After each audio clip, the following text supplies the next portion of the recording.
This is our prayer, and we pray these things in the name of Jesus Christ. Amen. Amen. Please face the flag, render the appropriate salute for you.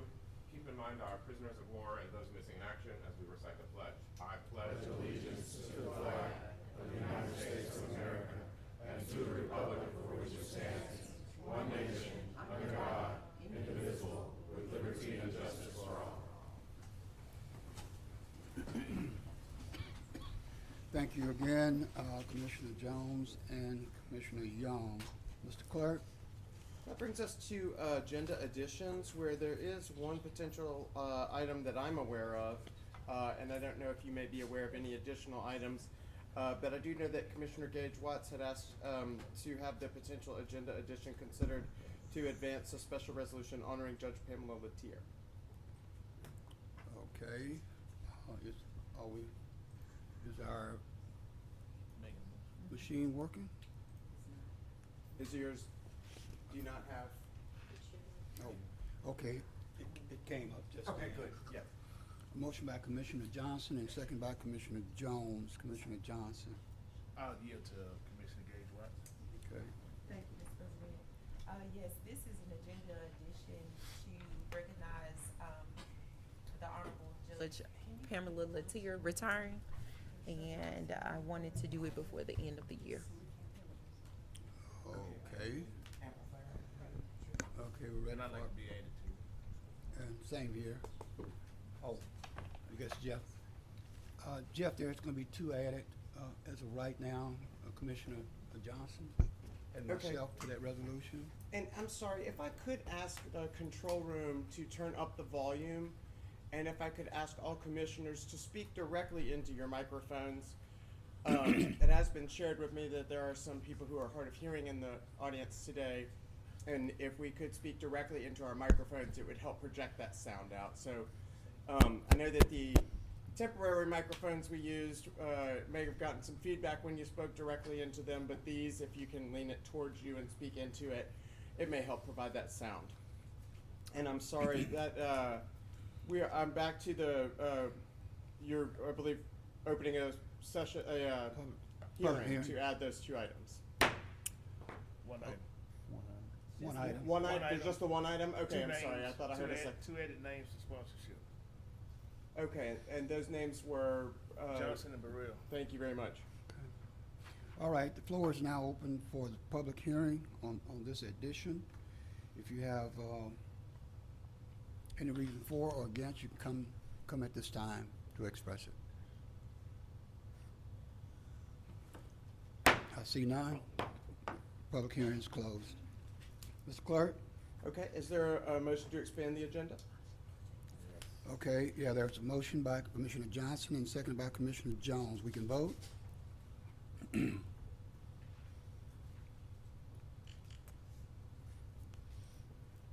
Okay, and that motion carries with 10 in support, none in opposition, and 2 absent. So we will add that item at the end of your new business. Okay, Commissioner Gage Watts, are you on the board or? No. Okay. All righty then. Mr. Clerk? Okay, that brings us to number 6, visitors, and I am not aware of any scheduled visitors. Citizen Citizen comments? comments, 5. Oh, I'm sorry, I skipped right over it. That brings us to citizens' comments, where citizens who wish to address the commission on any issue other than zoning are asked to fill out a comment card. Those are located in the chamber foyer and can be turned in the box to my left here. Those that have already been submitted have been shared with the president, and individual comments are limited to 3 minutes. Okay, I ask you to adhere to those 3 minutes unless Commissioner decide to extend it. The first citizen up is Mr. David Hackney.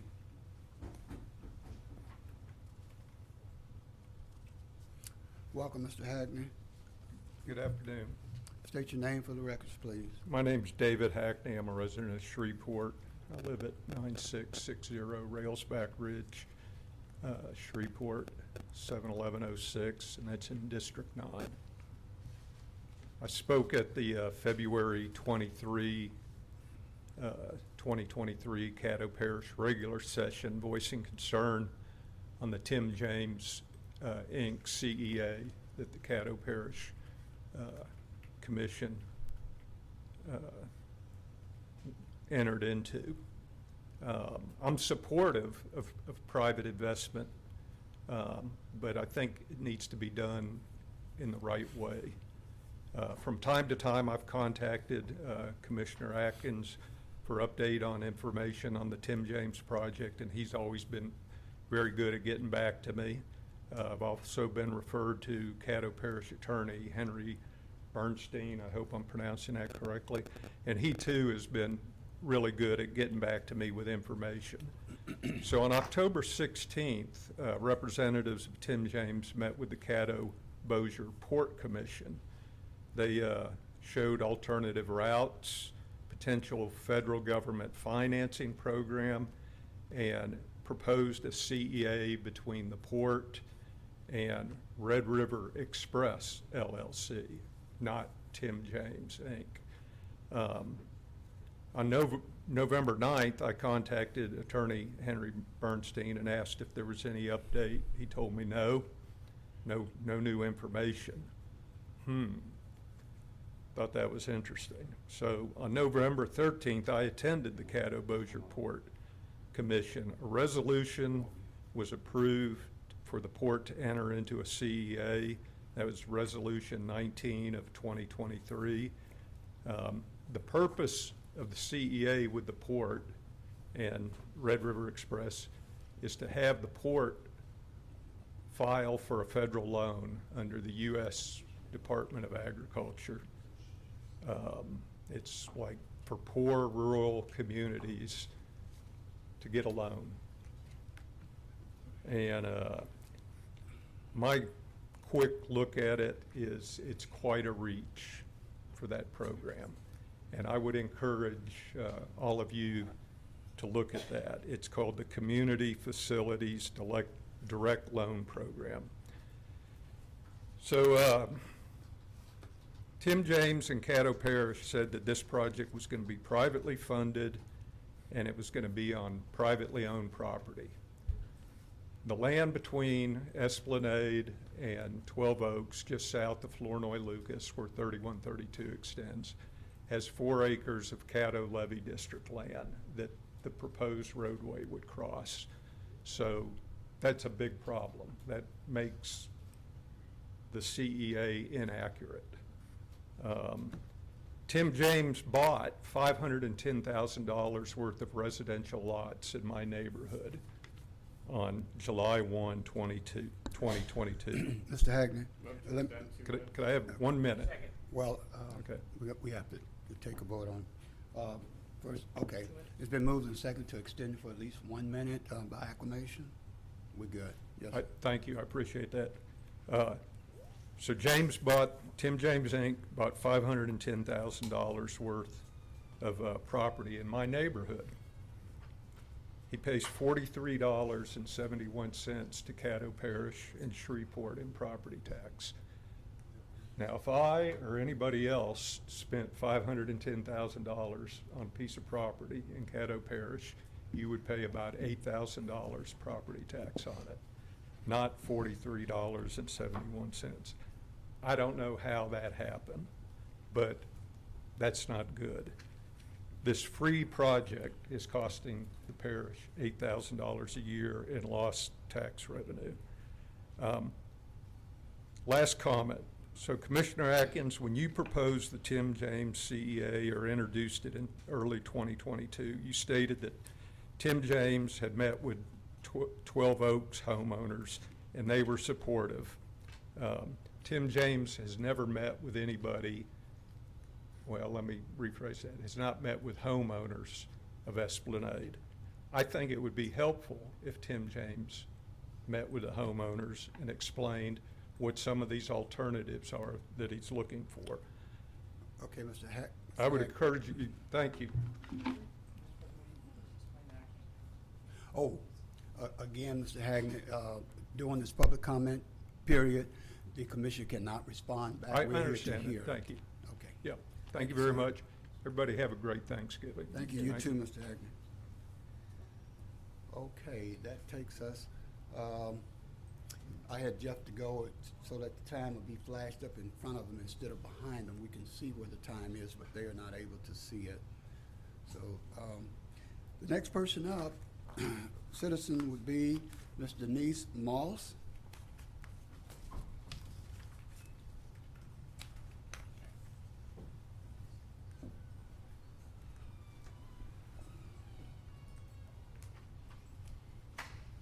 Hello, my name is Denise Moss. I live here in Caddo Parish. I thank you for the work that you're doing for us here. I'm not here to discuss national politics, but I'd like to discuss what's going on right here in Caddo Parish. From a safety standpoint, I'm concerned about the large number of undocumented immigrants coming through the Highland Center. I'm told they are newly released asylum seekers from ICE detention centers.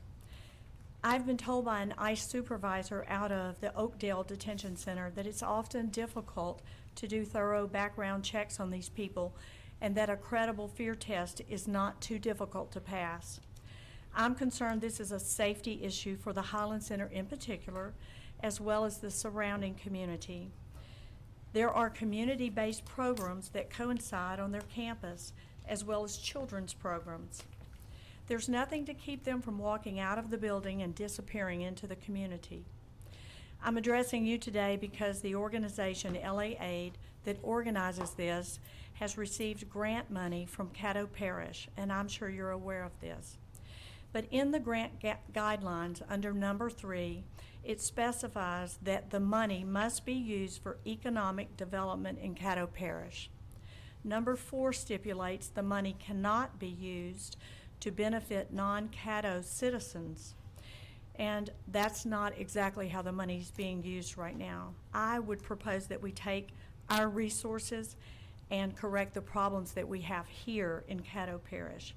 There may be other options, but one proposal I have is to have ICE or LA Aid take them directly, that's the released immigrants, directly to the airport or the bus station, and not have a stay at the Highland Center.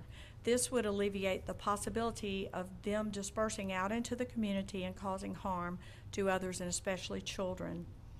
That would allow the Highland Center to regain their initial focus on the needs of the immediate community, for which they do a fabulous job. I've enjoyed visiting with Miss Madison Poche, and I invited her to come today and tell her side, and we've been kind of brainstorming and working together, so hopefully we'll come up with a good solution. Thank you. Thank you. Thank you, Ms. Moss. The next citizen up will be Ms. Madison Poche.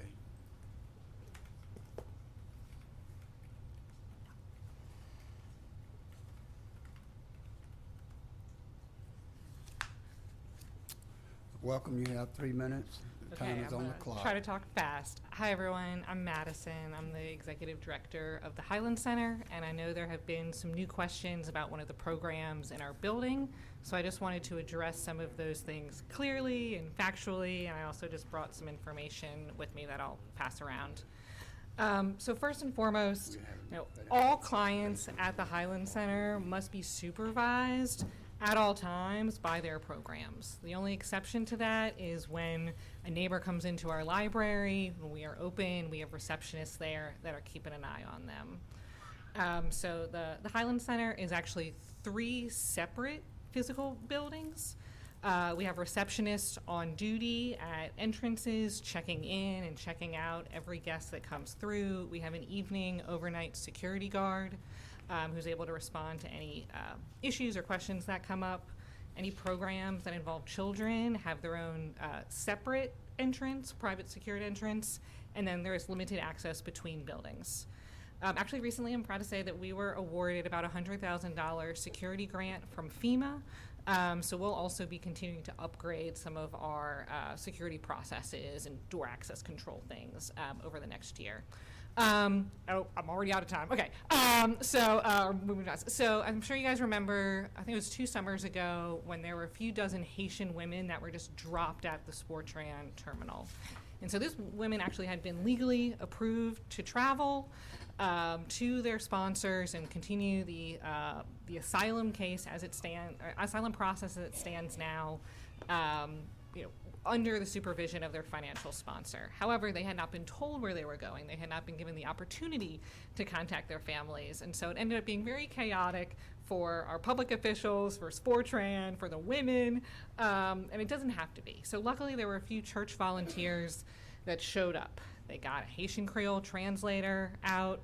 They brought food for the women. They got in touch with their families. They had bus tickets and plane tickets booked. And they got the women, every single one of them, safely to their family members and out of Shreveport-Bossier, which was the plan kind of all along. And I think people might just be surprised to know that that kind of chaotic, issue is actually wasn't isolated, right? Like that's actually been continuing to happen because we now have a few different U.S. immigration centers in rural Louisiana. And so there have been many church volunteers, including the Church for the Highlands, but we have Methodists and Episcopalians and people from the Jewish community. I mean, all of our different congregations have been working together to step up and provide humanitarian assistance when it is needed. I have 3 minutes. Thank you. Okay, it's been moved and second, unanimous vote. Okay. How long will it take for you to finish, you think? I'll do it's 3. I'll try to do my best to do 3. Okay. And so I'll fast forward a little bit here.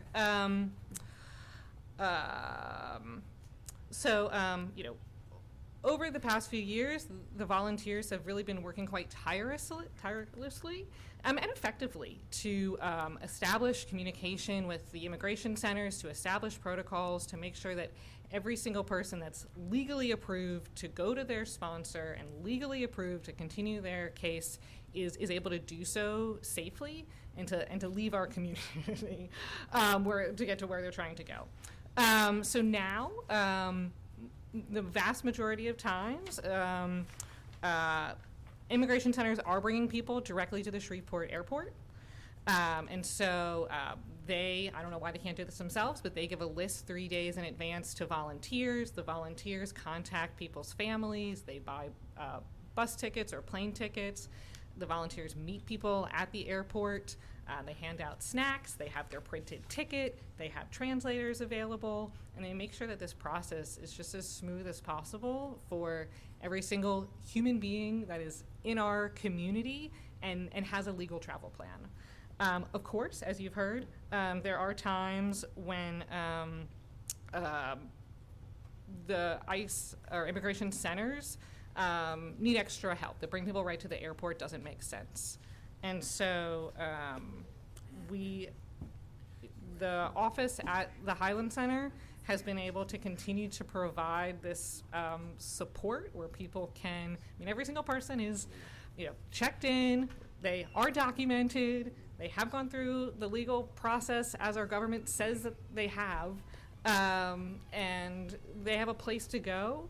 And so, at our center, we're able to make sure that, again, our human beings that are doing everything legally have a meal, are able to get on the internet and talk to their families, and able to book the first bus or plane ticket out of town to where they're going. So no one has wandered off into the community. No one has even missed a flight because of the volunteer effort that has been underway. And I'll, let me see if there's anything else. We have been visited by members of Caddo Parish, from the Caddo Parish Sheriff's Office, from the Governor's Office for Human Trafficking. I think I'm trying to think of who else I haven't talked to. Our SPD Community Liaison Officer, and we've been checked out and verified. Our tenants are okay, our neighbors are okay. It's probably not ideal, but it is the best thing that we can do, and I'm just very impressed with the kind of Christian humanitarian service that this team has been able to provide. And so if there's any extra assistance that we can get to make it safer, more secure, make people more comfortable, we're very open to that. Ms. Okay, Bossier, thank you. we are out of time again. Okay. You Can I say finished? one really fast thing? I'm so sorry. Okay. And that is that, we know this is a complicated issue, but we have now had occasionally people who maybe misunderstand the role that volunteers play waiting in a parking lot, using racial slurs, kind of harassing and, or maybe I'll just say intimidating, the volunteers. And so we've been trying to share correct information to not overblow what is happening here. Okay. Ms. But yeah, that's all. Okay. Thank you, and I'll share this information. Thank you. Next up is Ms. Susan Barnesfather.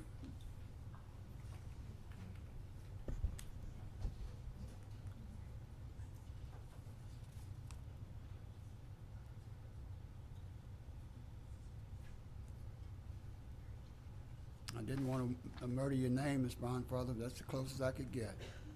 That's close enough, sir. My name is Susan Bairnsfather, and to help you all with how valid the information I would present to you is, my working career has had 35 years of experience in the pharmaceutical industry, working out of my house. And so for 25 of those years, I've run my own business as a consultant and contractor to the pharmaceutical industry. And what I do for them is write programs that count what patients got what drug. So patient 1 got drug A, and how many patients got drug A, how many patients got drug B, how many patients got placebo. So I am very accustomed to writing computer programs that count. So what I would like to present to you is my research on so I have 12 years of experience in statistical and database programming for the pharmaceutical industry. The other 20 years is writing summary information when someone else does that same summary work, statistics and the database summaries. So what I would like to say is that for our elections here in Caddo and across the state, yes, it is a top-down state system. It's controlled from Baton Rouge, and presently we're the only state in the union who cannot audit our elections. We're the only state. Why is that? Because we only have ballots and a separate system with which to audit it for. We only use ballots for the absentee voting. And so what I would like for you to consider is that we cannot audit, and Louisiana Department Secretary of State was audited itself in 2022, and that's exactly what it was cited for, besides 3 or 4 other big items, which you will not hear from Mr. Ardwin or another Secretary of State person. They were cited because they do not audit anything. So what I would also extend to you is that I've also done research not only into the voter rolls that I would be happy to present to you at another time, but because 3 minutes is not nearly enough time to explain it. But what I would like to show you, just briefly, and I know you cannot see it from where you are, this is a screenshot of the election last fall in 2022, District G, Precinct 71. Now, this is not there anymore, but this is a screenshot on a Sunday night after the election on Tuesday. This screenshot says that Precinct 71 in District G, the turnout rate was 592%. I ask you, if everybody in a precinct shows up to vote, isn't that 100%? How do you get a computed 592% turnout rate? I also have done analysis of our past primary just a month ago. These are the graphs for, let me see if I don't know if you could get that on the video or not. Graphs for 7 Ms. of the 8 Bairnsfather? candidates. Ms. Bairnsfather, your time is expired. Could you do us a favor and make sure that our clerk has a copy of all those documents so that we can review them Yes. also? I would like to bring to your attention, though, that 4 candidates, the graphs of a percent of their votes over the leading candidate, which was Ms. Landry, 4 graphs look alike. Please, The other please share 3 that with our look alike, please share that too. with our clerk. Thank Yes, you sir. so much. Thank you.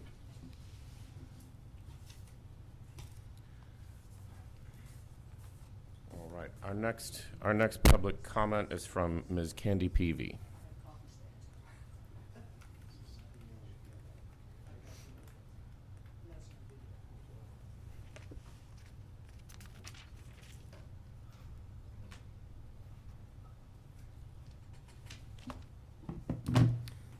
Good afternoon. I'm Candy Peavy. I live here in Caddo. My address is on the card.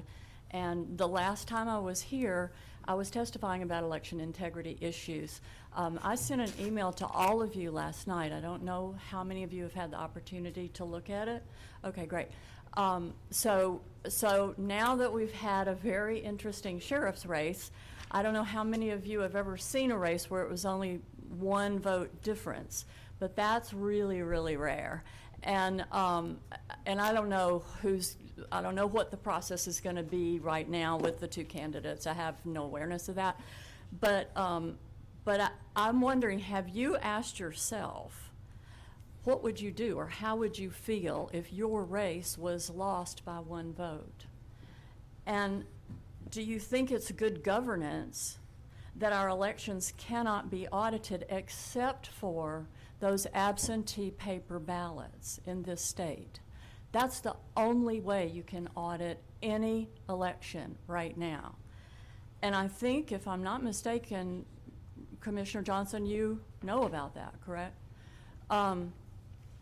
So is it good governance that machine votes cannot be audited?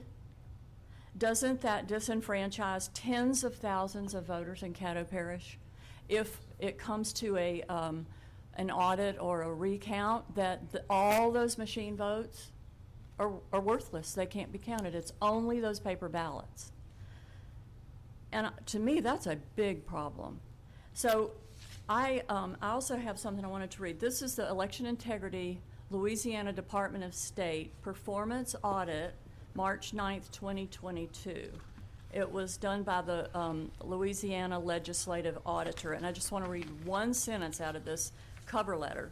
Louisiana's current in-person voting systems do not produce a voter-verified paper record, which prevents the Department of State from conducting post-election tabulation audits. I mean, that's our Department of State that issued that. To me, it's time to talk about, the last time I was here was when Commissioner John Paul Young, had introduced that paper ballot resolution for you guys to consider, and the vote was that day to send it to committee. To my knowledge, it has not been heard in committee yet, and I really want to urge you, I think it's time in our parish to start talking about that resolution. Local citizens here, Ms. Bairnsfather, that you just heard, is a complete expert on all the scientific part of it. We've both attended meetings down in Baton Rouge, but we're willing and able to come to your committee meetings and help you. It's complicated, but that's all I have to say today. I think it's worth considering all my questions. Okay, thank you, Ms. Thank you. Peavy. And please read your email from me that I sent last night if you haven't already. Okay, thank you very much. The next citizen up is Ms. Frances Kelly.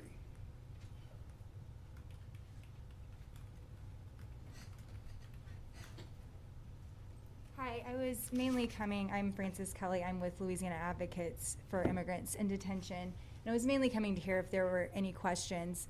I did want to say that, this commission, I believe in January of 2022, did pass a resolution to send to the White House and DHS about the chaos that was happening with the release process. And we have seen a lot of improvement since that time. There's obviously more work to be done. But I did want to, ensure that I let you know that we are in communication with ICE. I've been on calls with DHS and Border Patrol and FEMA in the past few weeks to make sure that we're coordinating everything as smoothly as possible. Every single person that we assist in this process, I keep track of their tickets if somebody comes to pick them up.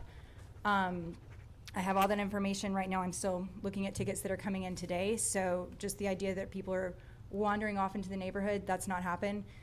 most of them don't want to be here. They want to be wherever their family is anyway. So they're not, they all have a place to go. They all have documents from immigration for their process, so they are not undocumented.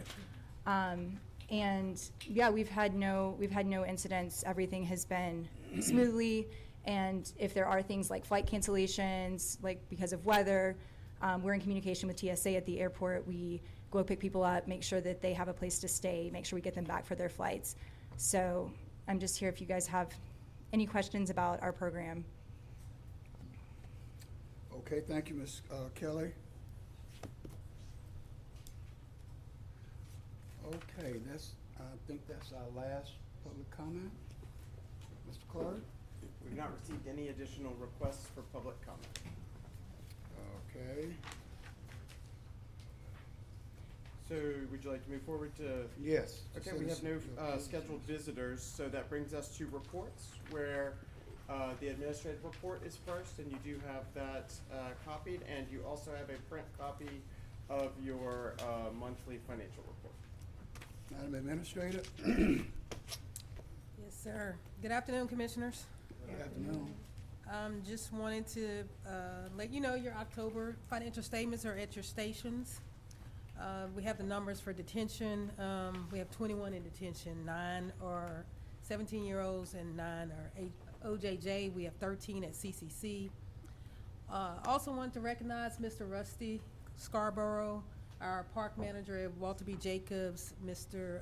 Scarborough received the 2023 Distinguished Interpretive Manager Award at the annual conference, and just wanted to recognize Rusty and say congratulations. He's not here, but I still wanted to recognize him. And also, we're still working on the Johnny Gray Jones issue, trying to determine a solution to that. But we are still working on that. What's that issue? They provided us information that they were going to close that facility November 30th. So we're trying to find a alternative solution or something to keep that facility running. And that concludes the administration report, and I'll take any questions at this time. Okay, get on the board if you would for any questions to the administrator, because commission comments come up next. Commissioner Young. Thank you, Mr. President.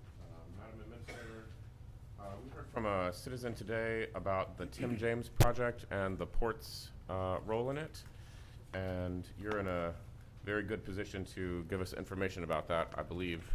I wonder if you could maybe email the commissioners sort of responses to the concerns that he raised.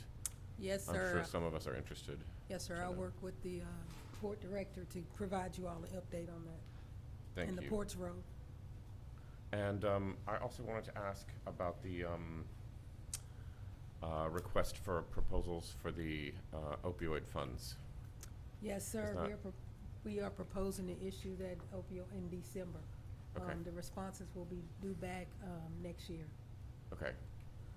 In early December? It'd probably be second week or so, based on the fact of our newspaper and the advertising considering the holidays. Okay. That's what's impacting whether it be early December or mid-December. Okay. All right. Thank you very much. That's all, Mr. President. Commissioner Gage Watts. Thank you, Mr. President. Madam CEO, did we get an update from the Louisiana Department of Health about the sickle cell doctor replacement? We have not. Can We will we- get that update for you, ma'am. Okay, thank Sorry you. about that. I just want to make sure that we stay on top of that, because that's a lot of patients without a doctor. Yes, ma'am, it is, and we will. Thank you. And the next question is, are you aware of this area that is adjacent with I-20 from Pro Street? I've talked to Mr. Clark about it, and I know they've been received a citation about it. I'm just trying to get an update on what's going to be done about that, that fence that has been removed, because the trucks are still coming in, and they are too close to I-20. Can you give me that street name again, ma'am? Pro, P-R-O, Street. Okay. All right, we'll get an update for you. Thank you. You're welcome. That's it, Mr. President. Okay, is there anything else that would be addressed to the administration? The only thing I have, Madam Administrator, is that note that I sent you, that we can get that meeting You've requested a together. meeting. Yeah, We will requesting schedule that it. meeting. Okay. Okay, Commissioner Atkins. Okay, thank you, Mr. President. I just wanted to thank Madam Bryant.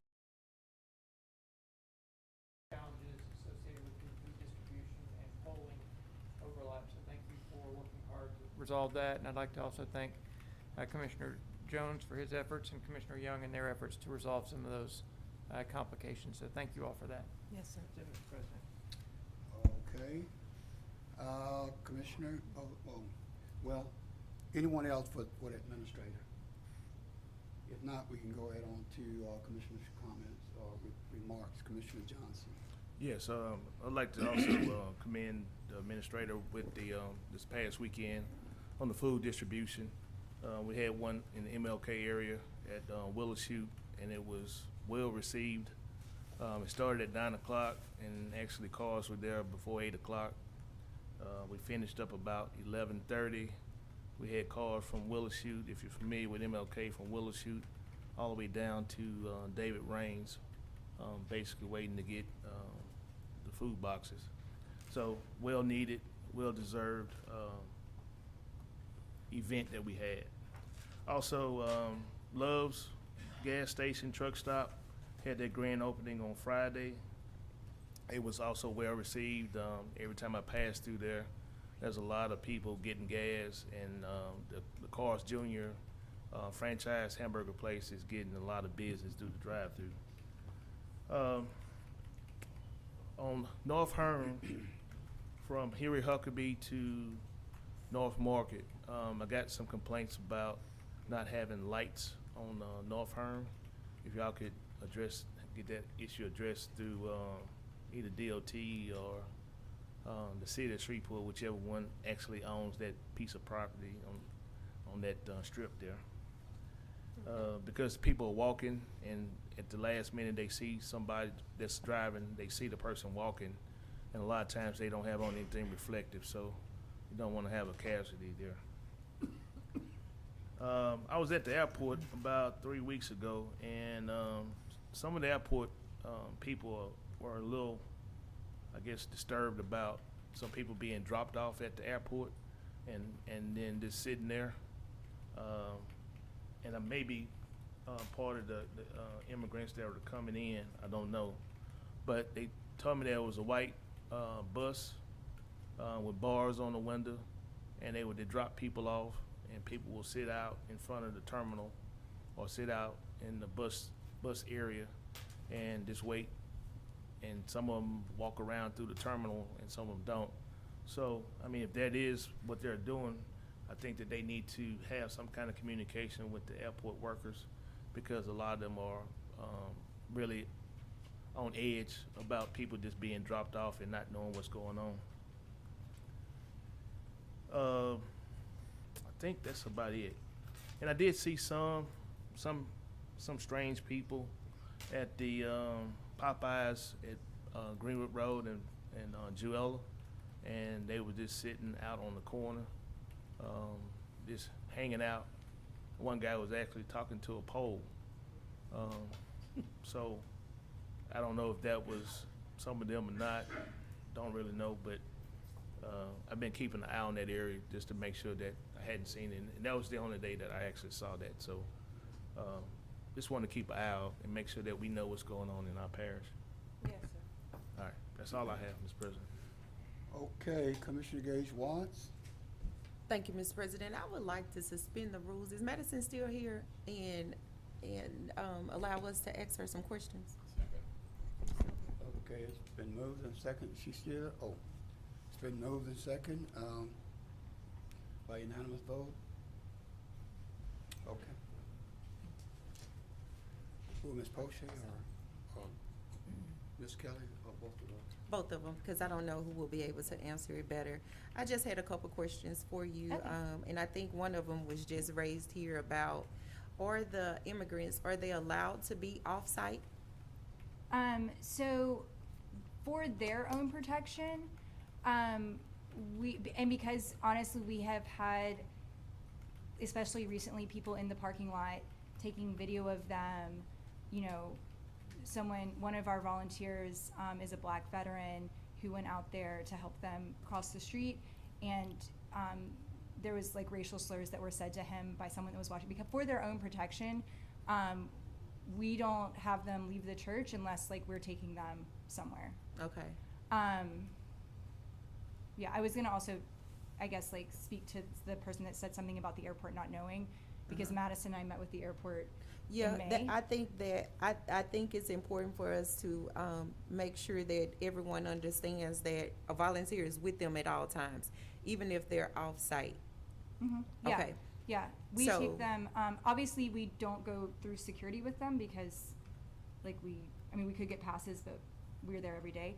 But TSA has all of our cell phone numbers. Madison and I sat down with the airport in April, earlier this spring, but we've had people go through the airport for, 2 years without any kind of incident. Right, and that leads me to my next question. Has there been any incidents reported? Have they gotten into any trouble or anything? No? No? Okay. No, I mean, we had, no, like, Okay. I'm just, That's we've had fine. to go pick people up, like, if their flight was canceled, but that's a normal thing that could happen to anybody. Right. I really appreciate what you're doing. I thank you for the service. I just want to make sure that we all understand, because we have been getting a lot of questions about it. So I'm glad that it was raised today. You are here to be able to clarify any of these issues and make us aware of what we may be able to do to assist you as well in making sure that everyone remains safely. Because if someone is feeling intimidated, even the volunteers, that's an issue. So no one should feel like that they're being intimidated while they're working. So I think we need to really work through some things. Yeah, I would also like to say, I forgot to say this earlier, they're in administrative detention. They have not been convicted of any crime. The sole purpose of immigration detention is so that people can show up for their court hearings or, go through the processing, or for, like, our folks are not in deportation proceedings, but someone who is in deportation proceedings might be detained in order to be deported, but it's not an issue of public safety. Okay. And all of the ones that are coming to us have received immigration parole for them to go through their immigration process outside of detention. In order to do that, ICE has to assess and decide that they're not a flight risk or a threat to public safety, and so they have all been thoroughly background checked, and ICE has assured me of that because we have asked questions like that in the past. So. And I can probably get, one of the ICE officers to comment on that, if that would be helpful for the commission. I think so. That was going to be my next question about security. So yes, yes, thank you. That's it, Mr. President. Okay, well, let me just follow it up before I go to the next person here. What I'm hearing is that you don't have any reports from the police department nor ICE about any violation of these people that are coming through. You don't have any noted reports. Any reports? I mean, we don't, we see their immigration documents when they come through because we help them book tickets. There haven't been any public safety issues. Yeah, there's been I no. mean, I have None-reported. Sheriff Prater's cell phone number, and every time, we check in. But if there were any, you would know, I would assume. It would be reported back to you? If anything had happened in Caddo, I mean, no, that's never happened. Like, they're so- honestly, some of them are here for like 30 minutes and getting on a plane or bus. Okay, well, I'm just concerned. I'm hearing all this concern. Look like we're looking for a problem. But I can understand the concerns of the citizens. But if there's no report by now, and there could be, I'm just concerned about who would take that report. And then we're asking you, because you're the one that's coming before us. And if you can get ICE here, I'm sure it would quell some of the other fears that may be out there. Yeah, I can probably get them to comment on just kind of like the process by which they, I mean, there's a statute, there's a regulation that they're following that lays out the criteria for receiving immigration parole, which is different. It's not the same as criminal parole. It's a totally separate thing. Okay, Commissioner Young? Thank you, Mr. President. So I just wanted to ask y'all a couple questions so the public could hear the answers. How long have you been extending this service to people who are moving through Shreveport for immigration purposes?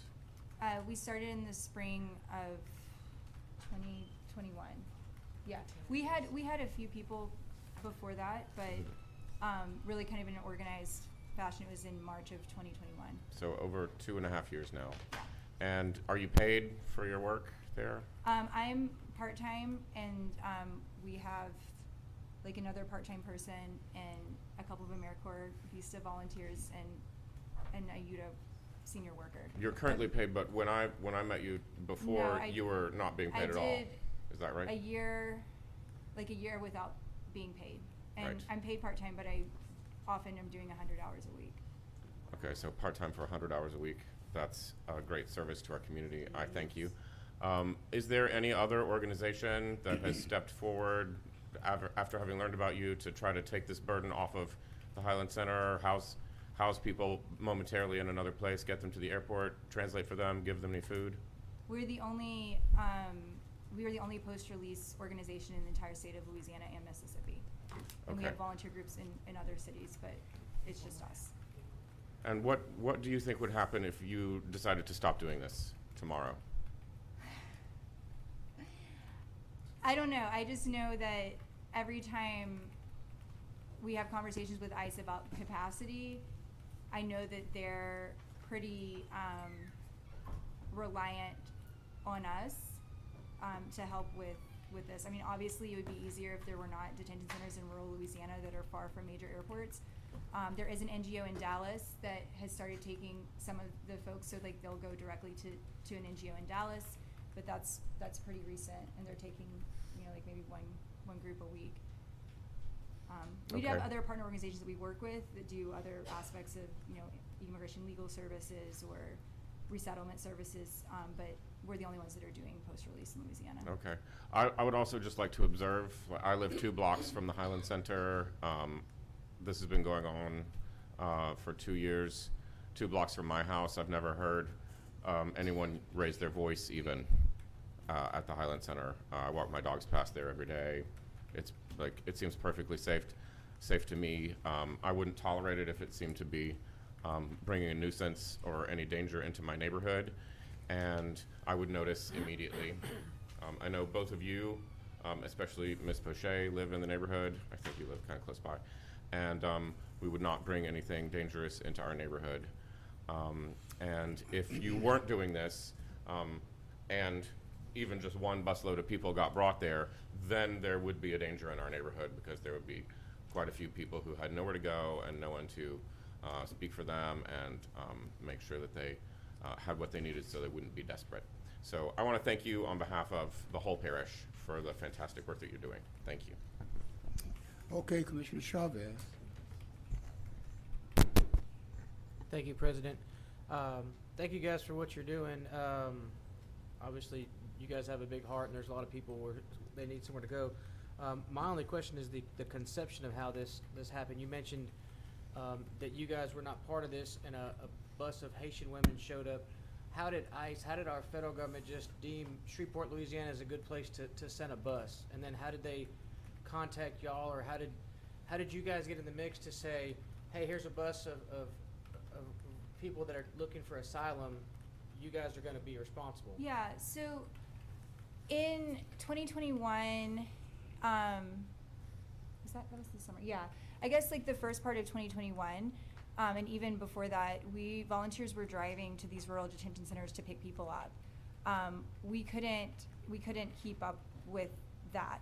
The national detention standards say that the detention center is supposed to provide transportation to the nearest public transportation hub for people that are being released.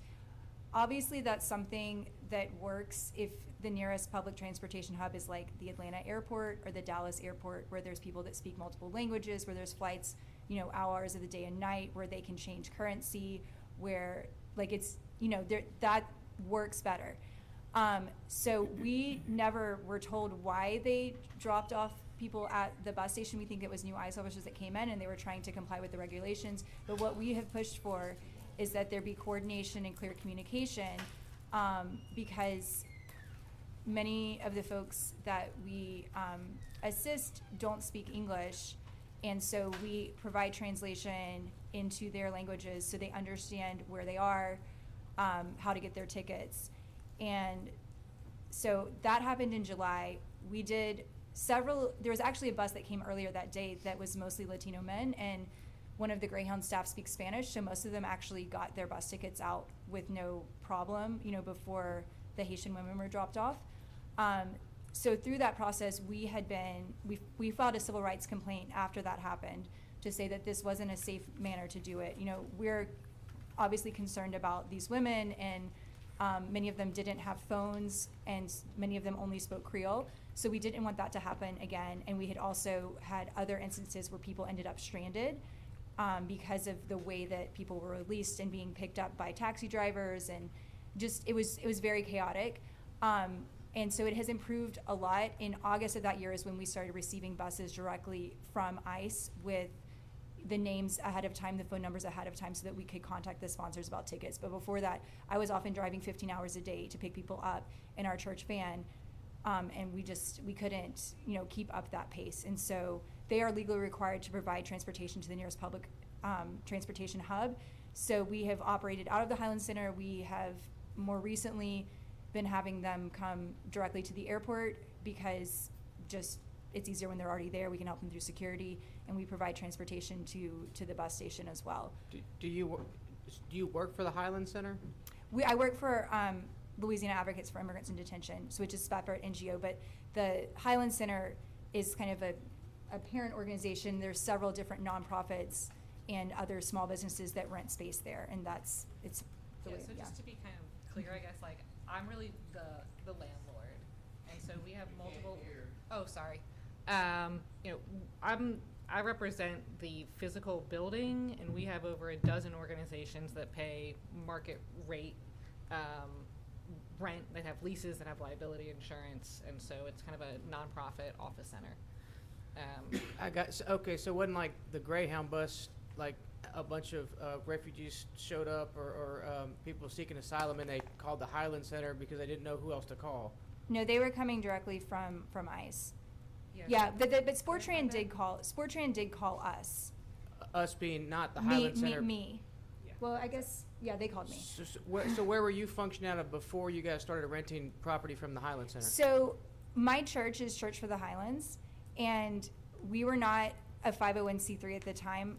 We were just like a loose network of volunteers, and so our church was hosting us. And so then as we became a 501c3 and we get bigger, we have our own lease now with the Highland Center. But there's about 10 or 12 churches in Shreveport, Bossier area that participate with us, and my church is one of them. Noel Methodist is another. We have a lot of volunteers from there. The Unitarian Church, I can't think of all of them. First Pres.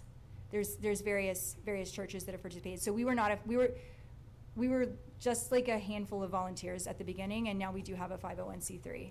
So your lease started with Highland Center in the spring of 21.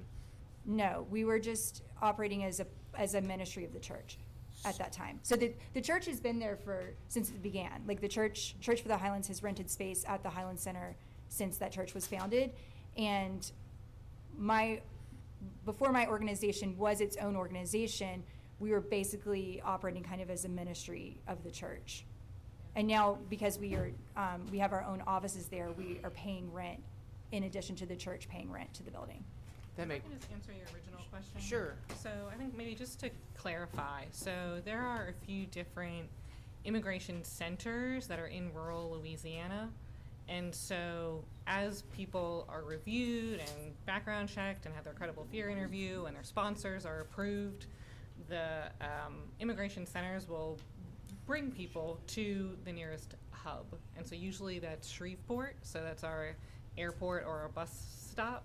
So they were just functioning the way that they function, right? That's the process. And so, this group is just volunteers where someone said, what are we going to do with all these people? Oh, I hear Frances kind of knows what she's doing. Can we get her over here to help? And so it's just kind of grown as more help is is really needed to make sure that this process is as smooth as it can be. No, that, Madison, this helps because I'm getting a lot of calls too. I have an office on Marshall Street, I mean, right down the corner, and I'm getting a lot of phone calls.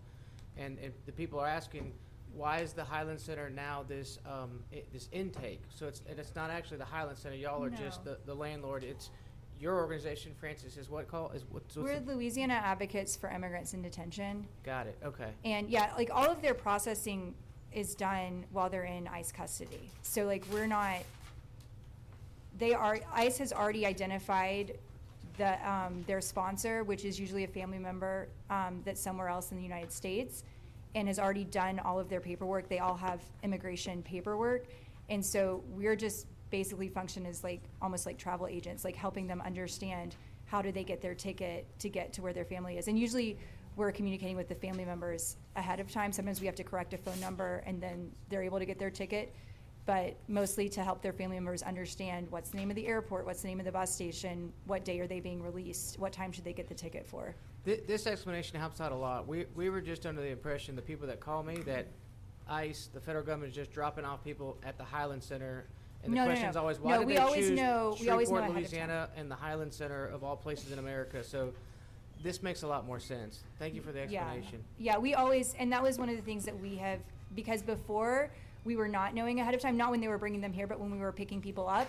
And that was very difficult because we would drive all the way to the detention center and that person wouldn't be released, or we would go thinking that we were picking up 4 people and there would be 10 people. And so we have really pushed for ICE to improve their communication. And so they coordinate with us. I mean, I'm talking to ICE officers on a daily basis about the number of people that they want me to help with and what languages they speak and what time the bus is coming. So, I mean, we have been coordinating with them, especially, I mean, thanks to the commission, when you guys, after that incident happened in the July of 2021 with the women dropped off at the bus station, you guys did, I think it was the following January, send a letter to the White House and DHS complaining about the fact that they were not following their own protocols. And I think that that is something that has helped the communication improve, where this is happening in a very smooth way and people are not, being stranded somewhere. The protocol now, the last question, this is not mine, somebody else asked that I asked this. What is ICE protocol on how long you guys have before they have to move to the next location? Some of them, there's not really a timeline, because once they've been released, it really depends on their check-in date. Was when, if they don't show up for their check-in, then they will be, in trouble. But I would say 99% of people leave either the same day or the following day. So there's a few people, like one time we had someone released whose sponsor was traveling overseas, and so we provided safe housing for him for a week until his sponsor was back in the country. So there's like occasional exceptions where something might take a little bit longer, but almost everyone is leaving either the day they're released or the following day. Okay. Just, if I can say it, just to be Chairman, completely Commissioner clear. Jackson, Just you're up next. Yeah, Mr. Chairman, I'd like to make a motion that we remand this discussion to the long range or whatever committee you want to remand this discussion to at this particular time. Okay. If I can get a second, I have to explain. I can second that. Okay, been moved in second. Go ahead Yeah, on I explain. mean, we're not gonna get to the bottom of this today. I mean, people got all different types of, and we getting peppered with questions, and every time they answer a question, there's a new question. That's what we have the committee structure for, right? And so to sit here, I mean, we have 438 at this point. Sorry, guys. So let's put it in committee and they can come back, they can bring ICE. I think that's why Ken set up that public safety committee. That's what we got the structure for. Let's put it there, let's have a discussion, and we can get the understanding, we can vet it. If Commissioner Chavez wants to put it in long range, or if you want to send it to the committee that Commissioner Everson set up, either way, but that's why we have these things, and if there's some actions that need to come out of it, we can take it from there. But Okay, well, since it was addressed, it was a privilege of one of the commissioners to ask them a couple of questions. We hadn't planned to go back through all this, but a point well taken.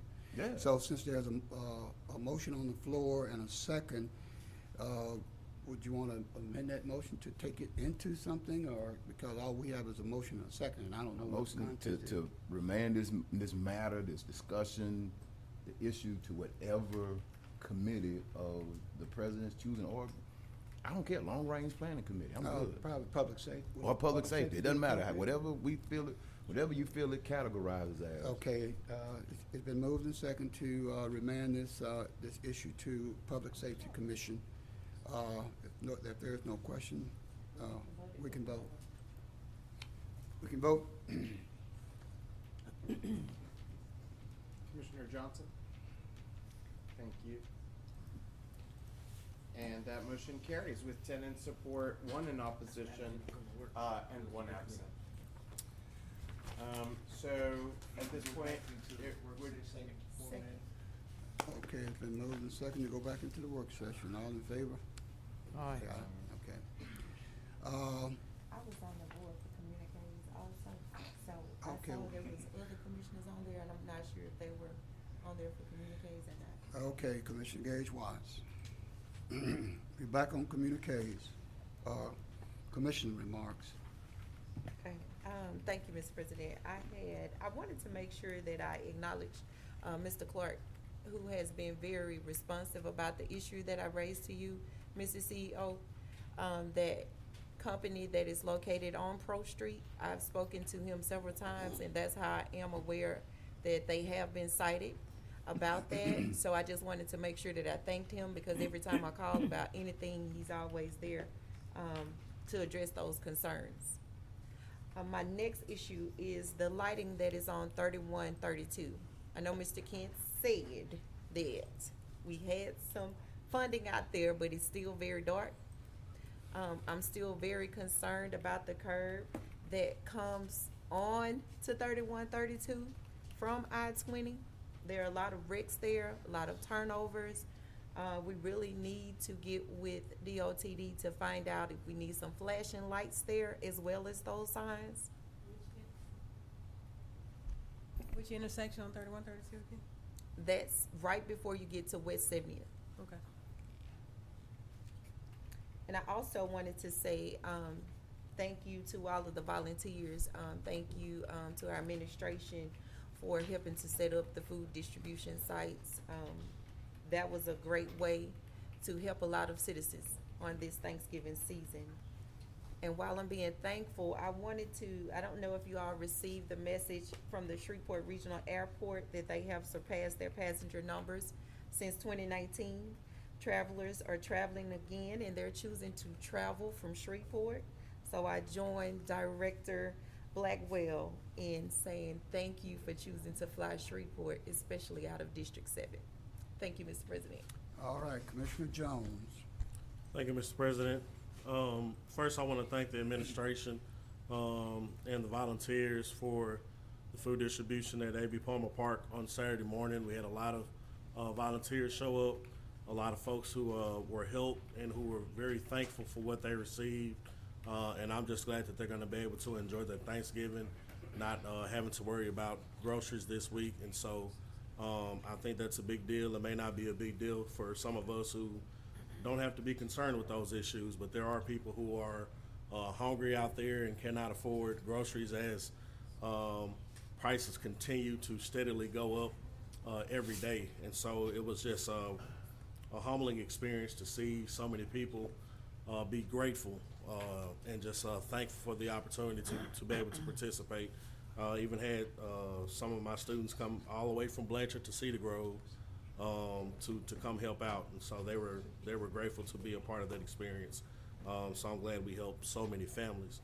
On tomorrow night at A.B. Palmer Park, the Community Foundation Northwest Louisiana, in partnership with Step Forward's Growing Children and LSU Ag Center and Street Memorial Library, are having an event at 5 o'clock. If you and your family would like to participate in this event, it is free. However, you do have to go on cfnla.org/events to register. So I'll make sure to share this on my social media in just a little bit, but I think it's a great opportunity for people to come out. And what they're going to do is offer healthier options for what we would typically cook at Thanksgiving, offer some healthier options, which I think is great for our district and our community and the entire parish, so to speak, that our children can learn more about farm-to-table experiences and have healthier food choices. So that's tomorrow at Abbey Palmer Park, 547 East 79th Street, Shreveport, Louisiana, at 5 p.m. So hopefully you all can come out with your families and take part of this great event. That's all I have, Mr. President. Okay, Commissioner Young. Thank you, Mr. President. Attorney Frazier, I have a question about the recount process here for elections, and I wonder if you could get an answer for us. I bet other people will wonder. My concern is that in an election where there's no margin of error because there's only one vote difference, it sort of strains our recounting ability with just one recount to achieve confidence in the outcome of the election. So if there's only one vote difference in the first count and then there's another total in the second count, but every vote is pivotal in deciding who wins or loses the election down to the single vote, it seems to me that we would need a third count that confirms one of the previous counts for us and the population to have confidence that any of the counts are correct. I'm sure that, or I'm not sure, but I bet our law does not envisage that in the recount process. But I thought if anyone was going to raise the question about how we could be confident in the second count, now was the time to do that. So I wonder if you could sort of. I can answer. Oh, you can tell us all about it? Yeah. I know Okay. the process real well. Wait a minute, we have somebody else on the board. Okay. Anyway, that's my question. But I can answer it right now. Yeah. Okay, Commissioner Chavez is on the board, but Commissioner Johnson said he could possibly answer that, so I'm going to. President, I'll yield. Yeah, I can definitely answer that question on the recount process.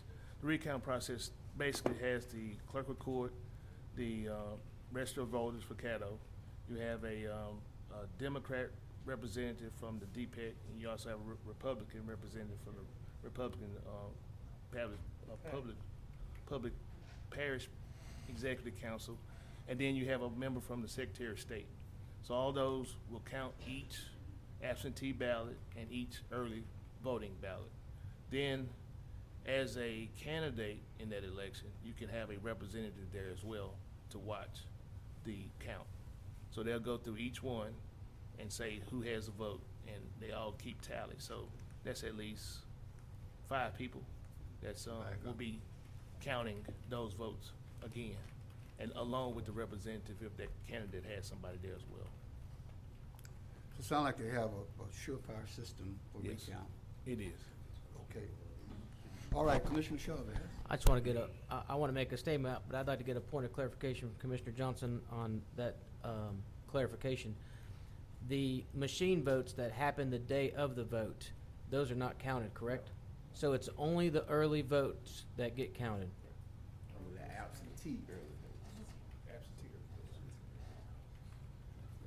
I'm gonna on my citizen comment, on my communique, I wanted to kind of reiterate what Commissioner Watts was saying. I noticed this specifically last night. I drove in from New Orleans, and as soon as you hit my district in Southern Hills, you don't even have to count the lights that are on. I'm sorry, the lights that are off. It was easier to count the lights that are on, which was 2, because I counted them. And then I went from Southern Hills to 70th to your area, and then over to 220 and ended up on North Market. I had to go through the entirety of Shreveport through 3132 and 220. 90% of the lights were out. So I know this is not just the parish, this is specifically the city of Shreveport and DOT. So we need some type of representative to basically go chart all these lights that are off and give us an answer on what are they doing. I talked to the city of Shreveport 9 months ago, and they told me they had secured a contract to redo all the lights on Cross Lake Bridge. I'd like to know what's going on with that. I'd like to know what's going on with 3132, because in my district and in Commissioner Watt's district, you can look, and it's not just that the light bulb is out, it's that the light apparatus is missing. There's not one whatsoever. I don't know what's going on. So it's like nobody's even paying attention anymore. On my own street, on Marshall Street, I had to go at night and wrap pink engineer tape on every light that was out so that SWEPCO could come replace them during the day. It took me to do that. I can't walk on 3132 and put pink engineer tape on those. I don't think it's safe. I wouldn't want Commissioner Watts doing that either. So I'd like somebody to come down here, perhaps Mr. Corbin, somebody with DOT, somebody from the city of Shreveport, to say that this is what's going on with the lights. This is our plan. It's obviously darker earlier, and we're noticing it looks very unsafe. That was the first thing I noticed when I drove into town last night, how dark our city is. So I'd like, as much as Commissioner Watts would like, some answers. Thanks, President. Okay, Commissioner Jackson. Yes. Thank you, Mr. President. I think the question that Commissioner Young was asking, probably, I'd like to make sure that we keep information, because I know a lot of information comes across this microphone and people watch. If we're going to get questions about elections, I think we need to get that from the registrar and the clerk of court, those individuals who are tasked with doing that. And so if we could, if y'all going to give us something, if y'all going to check with them, follow up, so that we can make sure that we're armed with the most accurate information possible. So, Yes, sir. and it's not to discredit anything that has been said by anyone up here or anyone that has come up from the microphone, but I've always believed that the individuals who are tasked with handling that stuff should be the ones whose information we should rely on to put out to the public. That way there's consistency, because folks will take some and y'all know they turn it into whatever. And so if we have that coming from those individuals, we all know that we're speaking with clarity. So I'll join Commissioner Young in making that request, if y'all could follow up with them for us. Yes, sir. Thank you. We'll make that request of the appropriate parties. Thank you. And I'll echo the other comments of a great turnout this weekend for the food box distribution.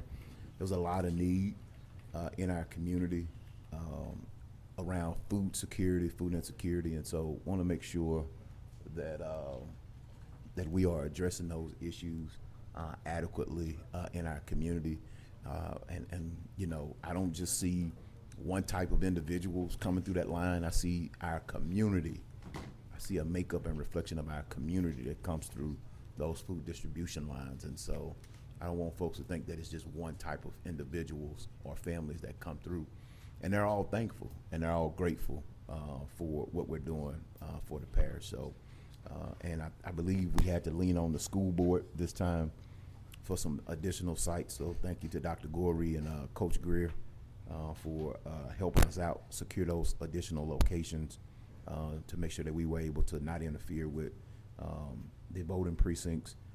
And thanks to Public Works for coming through and getting that information. And thanks Martha Merritt with the food bank for coordinating this on our behalf. And in District 3, we will do our Thanksgiving Day senior meal food delivery this week. And so for those who want to sign up, that information is on my Facebook page if you would like to sign up to do the senior meal deliveries for our seniors who participate in Meals on Wheels. They don't get a meal on Thursday and Fridays of this week, and so we step up to provide that hot meal for them for the remainder of the week. So we'll be looking forward to participating in that this year as well. Thank you. Thank you, Mr. President. Okay. There's no one else on the board. Mr. Clerk? Okay. Do we have a president's report today? I have just a couple of things here. I just wanted to commend our parish on this state and local election here without incident or any dirty politics. And, sometimes you have those type of things, so it's always good to know that everything went smooth. Maybe everybody didn't get what they thought they should have, but that's our democratic process. Secondly, I want to thank the administration for assisting me in trying to identify a new location for our food distribution on Saturday. I had targeted Billsbury Park, which is normally where we have it, or either the state fairgrounds. But you had a voting site there. I was gonna use Galilee, which was in Commissioner Jackson's old area before redistricting. But it was a voting site there. So we had to punt over to Sunrise Baptist Church, and I want to thank the new pastor there, Pastor Andrew Randall, one of our own. Stand up, Andrew. Thank you so much for accommodating us. You have an older, I say an older church, but I was there on Sunday before the distribution, and if you would have seen the young people who joined his church that Sunday, it was, I almost started me to shout up in there. So that was wonderful. I'm looking forward for your church to grow. I also want to thank the volunteers from the city of Shreveport, their Public Works Department, for volunteering also at Sunrise Baptist Church. As I say, you have a lot of older people who were there and some young people, but they just turned out in droves. Public Works really stepped up and showed out with the volunteers that they came with, being coordinated by the Empire Queens. I call them Empire Queens. They're a set of twins over in that area that coordinate a lot of things in that community, and they are Cammie and Tammy Wright. They are my go-to people in that area, and they did such a wonderful job. And that was on Saturday. On Sunday, our church, Galilee Baptist Church, had their own food distribution. We distributed 602 boxes of food for Thanksgiving, giving away turkeys and hams. So hopefully we'll have a very nice Thanksgiving. And if we can't do it for Christmas, maybe they'll have some left over for Christmas. That's it, Mr. Clerk. Okay. So we have no old business scheduled today. And so that brings us to new business, where you have a number of items. The first item under new business is to consider advancing the introduction of ordinance number 6398 of 2023. That's an ordinance to accept the streets in Northwood Trace Subdivision Unit 7, New Territory Unit 4A, and New Territory Unit 5 into the Parish of Caddo system and otherwise provide with respect thereto. And this is in District 1. Okay, motion by Commissioner Todd Hopkins and seconded by Commissioner Jones. Commissioner Hopkins. I'd like to actually move for introduction ordinance number 6398 and 6399. Second. Okay, you and Globoing, 6398 and 6399. We can vote?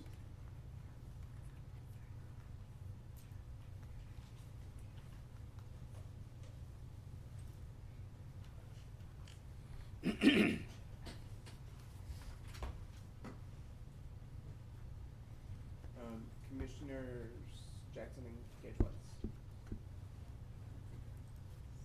Okay, and that motion carries with 11 in support, none in opposition, and 1 absent. That brings us now to, and I'm sorry, what, I was visiting with Commissioner Gage-Watts about a question, and I meant. We're in Globoing, 6398 and 6399, those two. Those two, okay. I knew there was in a Globo, but I wasn't sure what all was included. Thank you. That brings us to advancing the introduction of ordinance number 6400 of 2023.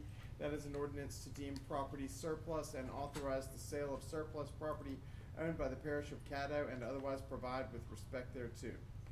Okay, motion by Commissioner Jones, second by Commissioner Atkins. Commissioner Jones? No, sir. Commissioner Johnson? I'd like to make a substitute motion that we would, instead of selling that surplus, that we will see if any nonprofit organizations in Caddo Parish could utilize some of that equipment. Okay, that's an amendment to the motion. That's a substitute motion. Substitute motion. Okay, the substitute motion to see if we can utilize the surplus equipment for Nonprofit organizations. within nonprofit Caddo organizations. Okay, in Caddo Parish. Commissioner Young? Thank you, Mr. President. Ms. Bryant, do we know what equipment it is? I'm sorry, ask me that again? Do we know what equipment this is? It's on the It's a hyperlink. list on there. keep strolling down and so on. Now, for the amendment, we will have to go through a process to value it and all that. That's fine. I just want to be able to, because we could short the NGOs for the upcoming year because of the dollar amount, but some of this equipment they may be able to use in lieu of dollars, Yes, and so that's why I made that motion. but Commissioner Young, on the list is basically desks, Yeah, it's a few that's it. TVs. And Thank you. you're welcome. Commissioner Atkins? Thank you, Mr. President. Ms. Frazier, is that legal to do that? We have done it before, we use the same CEA process once you have the value for the Okay, thank you. Okay, we can vote? And just as a point of information, on our side, advertising-wise, this would need to be re-advertised with a new title. So, just wanted to make that clear. I think you're aware of that. That's so, fine. Yeah, I'm just trying to help. Okay, before we vote, Commissioner Gage, what? That's had a okay, I question. just had a question, I was looking at the 1977 tier, I thought that was really. Commissioner Jackson, is this referring to this? Yeah, go ahead. Commissioner Jackson? Yes, I was just gonna say, if it's re-advertised, do we reintroduce it? Or does Yes. it go to a public hearing? Yes, we would need to re-advertise it because we've already sent it into the publishing with the weekly publishing. We've already had to send in the title that's there. So because this will change the nature of it enough that the title would need to change, we'll need to re-advertise that, which wouldn't be able to be done until next week. And so if we're gonna be doing that, it would be not within the time frame of when we're supposed to advertise based on when you introduce. Right. So we would have to introduce it at the next meeting. Well, what if it was sold for $1? Would it need to be re-advertised then? If y'all say, well, we just sell it for $1 to them, or you have to sell it for the appraised value? Oh, y'all Would want we to still donate be it? declaring Okay, it as surplus? okay. It's worth about $1. Y'all donating it? Okay. Yeah, you would have to, If you look at the list, it's worth about $1. Yeah, no. you would have to declare any public Okay. property like that surplus. I missed the donation piece. If they're donating it, I get it now. Okay, all right, thank you. May I make a suggestion? Why don't you all forward it Postpone as forward it as it is and pull anything off of it that is gonna be donated or, given to an organization via a separate ordinance? You would have to do that anyway, and that way, what nobody wants can move forward and be sold. I got another question. The ones, somebody is whispering and not whispering. I What don't is know your if it's the new question? mics or what. You're asking a question? Yeah. No, I'm just saying, over on this side, somebody's whispering but not whispering. The ones that are not, because I see some that are like coming from the assessor's office or something, would we have any control over that? Or is that just all that falls under the parish purchasing? That all falls under the parish. We furnish those offices, so Okay. that's parish equipment. Okay, all right. Stuff that belongs to the assessor and the clerk, they purchase, we have to give them their money. We can't donate that. Okay. So the ones that are there, that are parish entities, we can do We have to those. sell that, But what about the, and I see the corn on here, even though it's just one little deal, that's the same thing too? We have to Okay, sell theirs. okay, thank you, that's it for me, thank you. Okay, there was a substitute motion there, by Commissioner Johnson and second by Commissioner Gage. While we can vote. And to be clear, you're now voting on the substitute motion to include the nonprofits used for surplus. But could we clarify from the motion makers if, were you intending to accept the suggestion that Attorney Frazier suggested? Like, is this a motion to? That's fine, because some stuff still won't have to be on the list because we can't donate it because it belongs to another parish entity. So it's Okay. still, by default, it's gonna still do that. So I guess my question is this a motion to advance the one that exists, but also adopt something that would give it to, Yes. or advance something that would give it to nonprofit Yes. agencies? Okay, that's what I thought your intent was. I just want to make sure that's clear to everybody. And that on the record, we document that correctly. Okay, hopefully we are clear at this point. We can vote. I already voted. Commissioners Jackson and Jones. It's No, it's a got LBJ's substitute motion. Substitute motion with qualification. Ms. Frazier put on. Okay, and that motion carries with 11 in support, none in opposition, and 1 absent. That brings us now to 11.4, which is to consider advancing the introduction of Ordinance 6401 of 2023.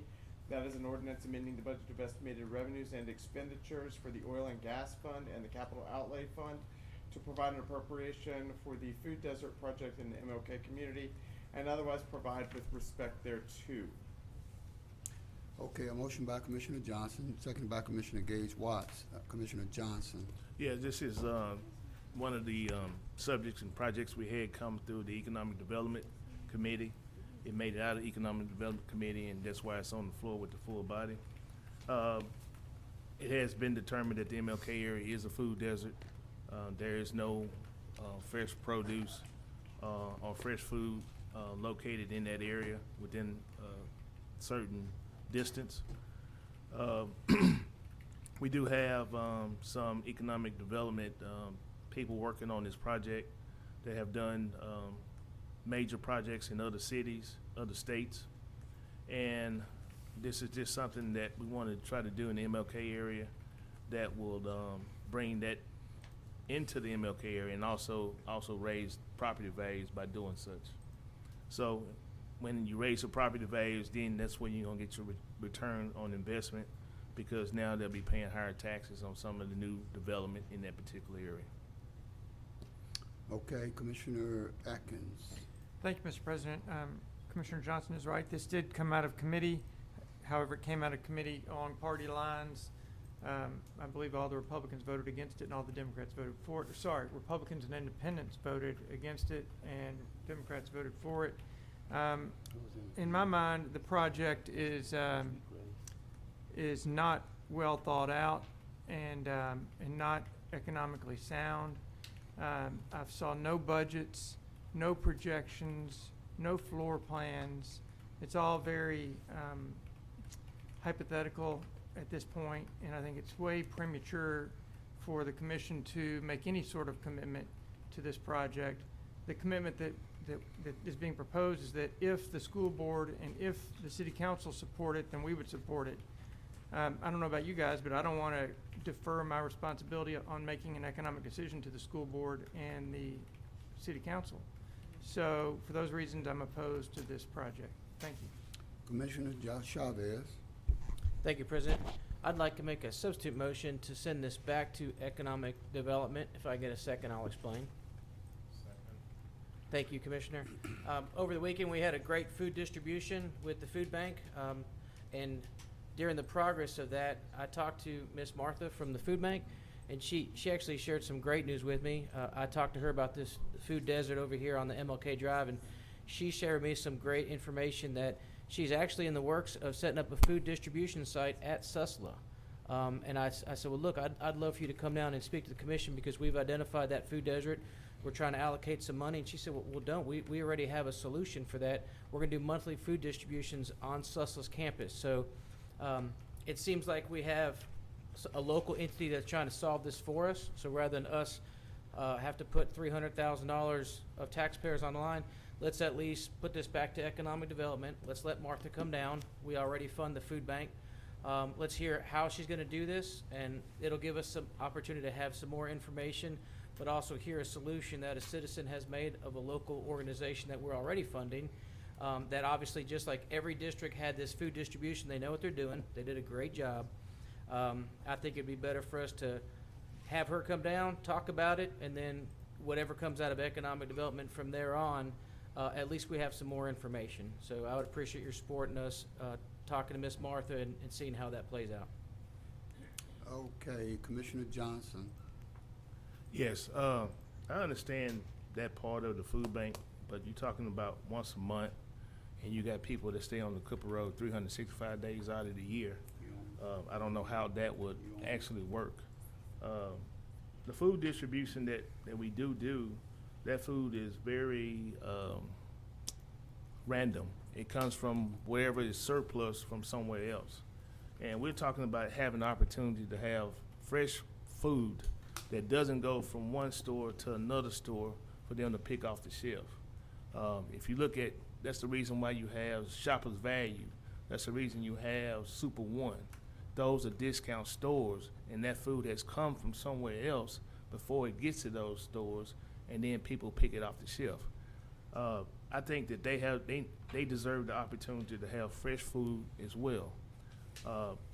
Economic wise, a lot of them don't make that money, but at the same time, they do get subsidized food stamps, and that would still be able to allow them to get fresh produce. We talk about health issues. When you look at stuff that's been sitting on the shelf so long, and then the price of food that they will be able to get, and then goes up when it goes to those stores, then you look at health issues. So now your insurance goes up. We're looking at a reason to not just put a Band-Aid on the situation, but to fix the situation. They have floor plans. The floor plans are just because you didn't get one, there is floor plans available. There's 2-3 different floor sites of this particular site. And what I was just trying to do is let the parish be a part of the situation and say, okay, the city is going to do a part, the school board is going to do a part. If the school board donates that property, that's plan A. If they don't donate that property, there is a plan B. The city is on board and also said that the state would also have to be on board. If we go ahead and put our money up, we've done this before where we've put money up based upon situations of others either approving it or not approving it. It's not about us relying on somebody else to say, well, it's going to happen or not. It's based on us saying that we're a part of this and we want to make sure that this happens. If the other two entities voted down, our money doesn't go anywhere. But if they voted up, then we know that we're on board and all three entities are on board to make this happen. You know, when you have the luxury to be able to go to Kroger's, Albertsons, Brookshire's, you don't see this as a problem. But take that away, and then all you have left is what used to be a high-low that when you go in there, you smell a stench as soon as you walk in.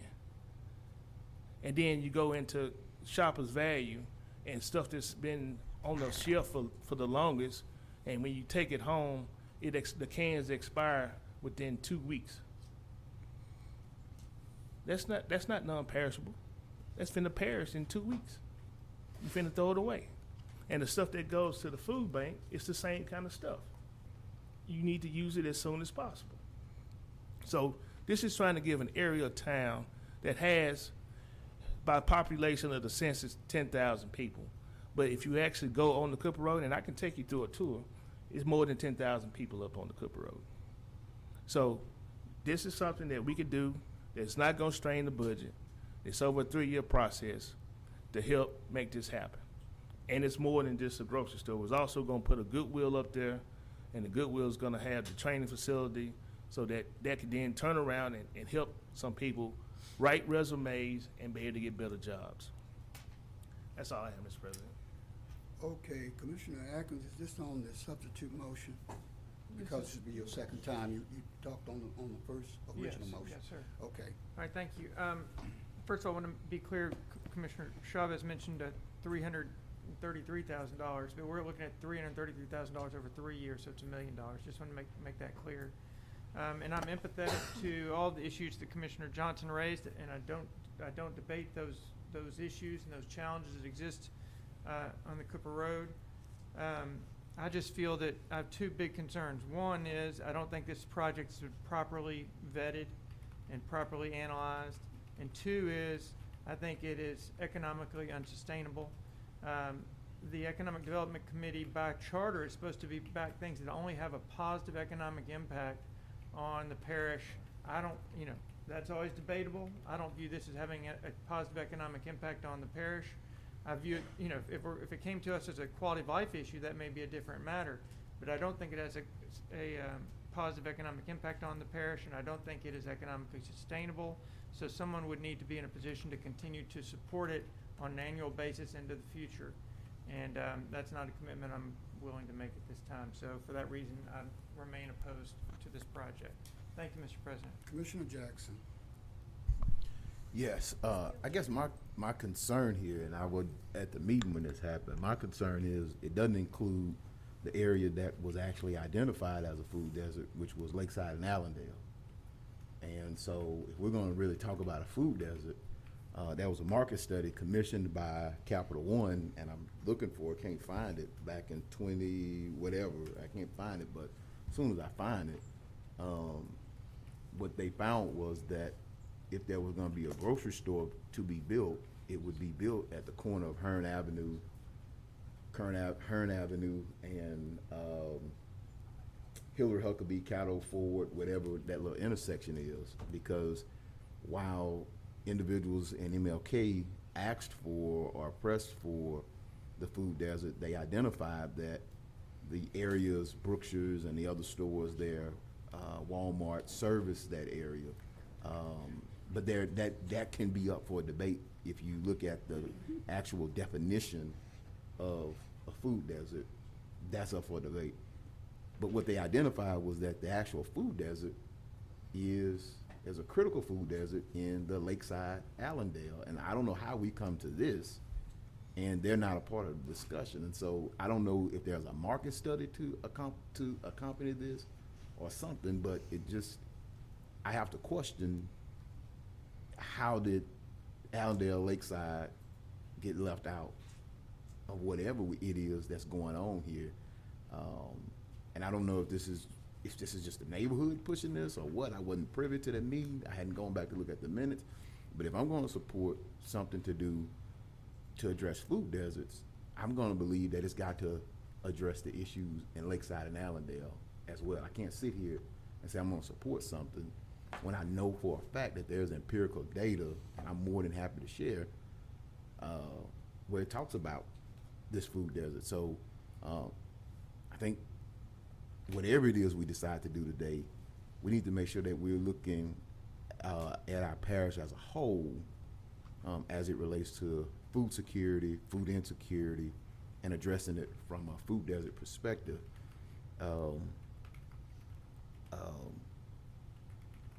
I know there was an effort to do one by the Fuller Center at one time, and what they identified was the actual need to be successful was there needed to be a fund that could help buy down the cost to be able to compete with Brookshire's, Walmart, County Market, Super One.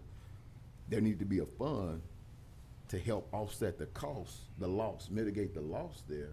And so the store, whatever you put there, could discount their price to be able to compete with the larger retail, because you've got certain stores buying a tomato at 20 cents, selling it at 75 cents.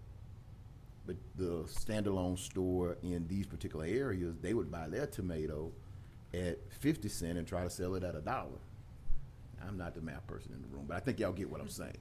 The buying power of the larger store is greater, and so they can sell it at a much reduced price. Whereas the store here, to address the food desert, they're selling it at a higher price, so the people are still gonna leave the neighborhood to go look for fresh foods. And so it didn't necessarily address the food desert issue just because you built the store. So I'm happy to share that with the committee whenever I find it. I've got to find the data or whatever. But I know for a fact that it identified the corner of Hillary Huckabee or Caddo Ford and Hearn as the site that it would be. And if we're moving away from that, nobody's informed me of it. Thank you, Mr. President. Commissioner Gage Watts? Thank you, Mr. President. My first comment is, I'm going to keep this real short. I know that the Cooper Road area was once recognized in the Ebony magazine as being the third largest black community in the United States. I would like to recognize my councilwoman Tabitha Taylor is also here in the back. I know that we're talking about economics here. So I want to remind you all that in the past that we made decisions based on the contingency of private dollars as well as other entities. For example, the Caddo Common Park was one of them. I also wanted to say that the food distribution is a great idea, and it is addressed, but this is a daily need also, not a monthly need. It was also already duly noted by Commissioner Johnson that we want to be able to provide fresh fruit, fresh vegetables, things that would be vital to healthy citizens in our areas.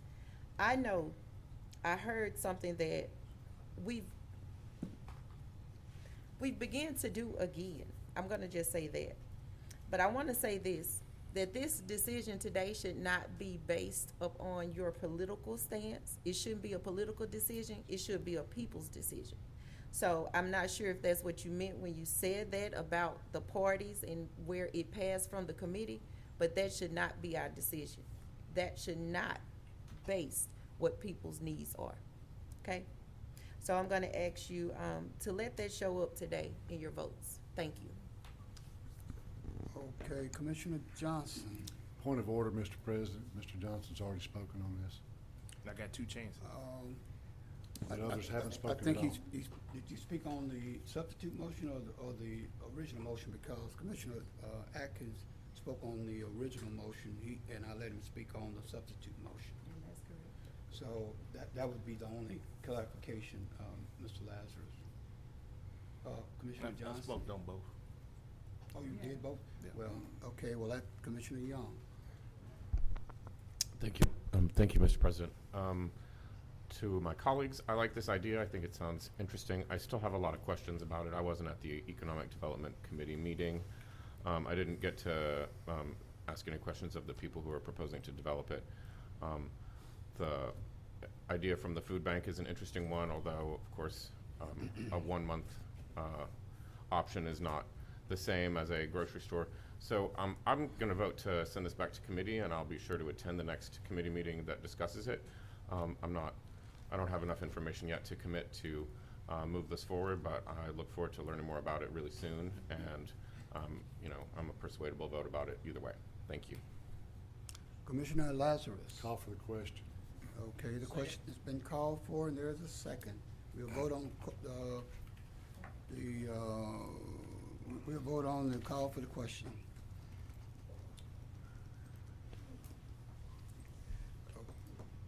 Okay, we can vote for a call for the question. Commissioner Jones, okay. All right, let's see, call for the question, does call for the question. Okay, And carries. does pass. I'm sorry, I'm Okay. stumbling off of my words, but yes. So we're back to the question has substitute been motion. called. Right. Okay, so we're back So to the we are- substitute motion. We are at the substitute motion from Commissioner Chavez, seconded by Commissioner Young, to send this to the Economic Development Committee. We can vote.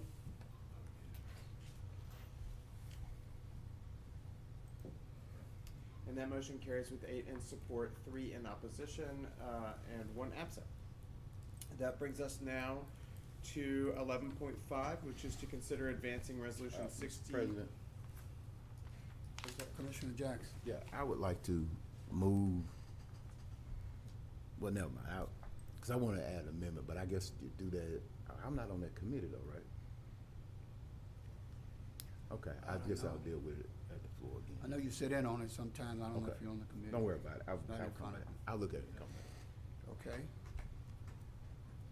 Okay, would you like me to continue? yes. Okay, sorry, I wasn't sure if there was something else. Okay, I'm sorry, I was reading advancing, resolution 60 of 2023 is a resolution to relocate the polling place for precinct 9-10, that was formerly precinct 128, from the Norris Ferry Community Church at 10509 Norris Ferry Road, Shreveport, Louisiana 71106, to the Ascension Classical School at 10540 Norris Ferry Road in Shreveport, Louisiana 71106, and otherwise providing with respect thereto. Motion by Commissioner Atkins, second by Commissioner Young. Commissioner Atkins? Thank you, Mr. President. Facilities and Maintenance has asked that we make this change. There have been some changes at the previous polling site that required a moving of the polling site, and we appreciate the Ascension Classical School being willing to take on a polling site. That's it, Mr. President. Thank you. Okay, Commissioner Jones. Thank you, Mr. President. I'd like to make a substitute motion to enrollment advance 11.5, 11.7, 11.8, and 11.9. I'll second.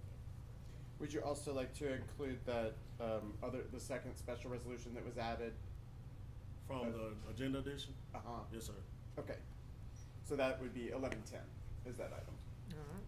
And I'm assuming you are excluding 11.6 at this point. I am. Okay. Second, if you didn't get one, Commissioner. I got one. Okay, well, I have a motion by Commissioner Atkins and second by Commissioner Young, and you did a substitute motion. Yes, sir. Okay, I don't see that up there, but substitute motion by Commissioner Stephon Jones and seconded by I'll second it. Commissioner Atkins. Okay. All right, let's vote on that.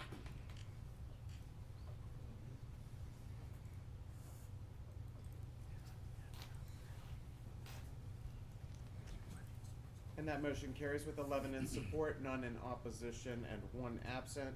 That leaves us 1 remaining new business item, which is 11.6, which is to discuss advancing resolution number 61 of 2023, a resolution submitting to Governor John Bel Edwards a name for appointment for membership on the Red River Waterway Commission. I'm gonna make a motion on that. If I can get a second, I'll explain.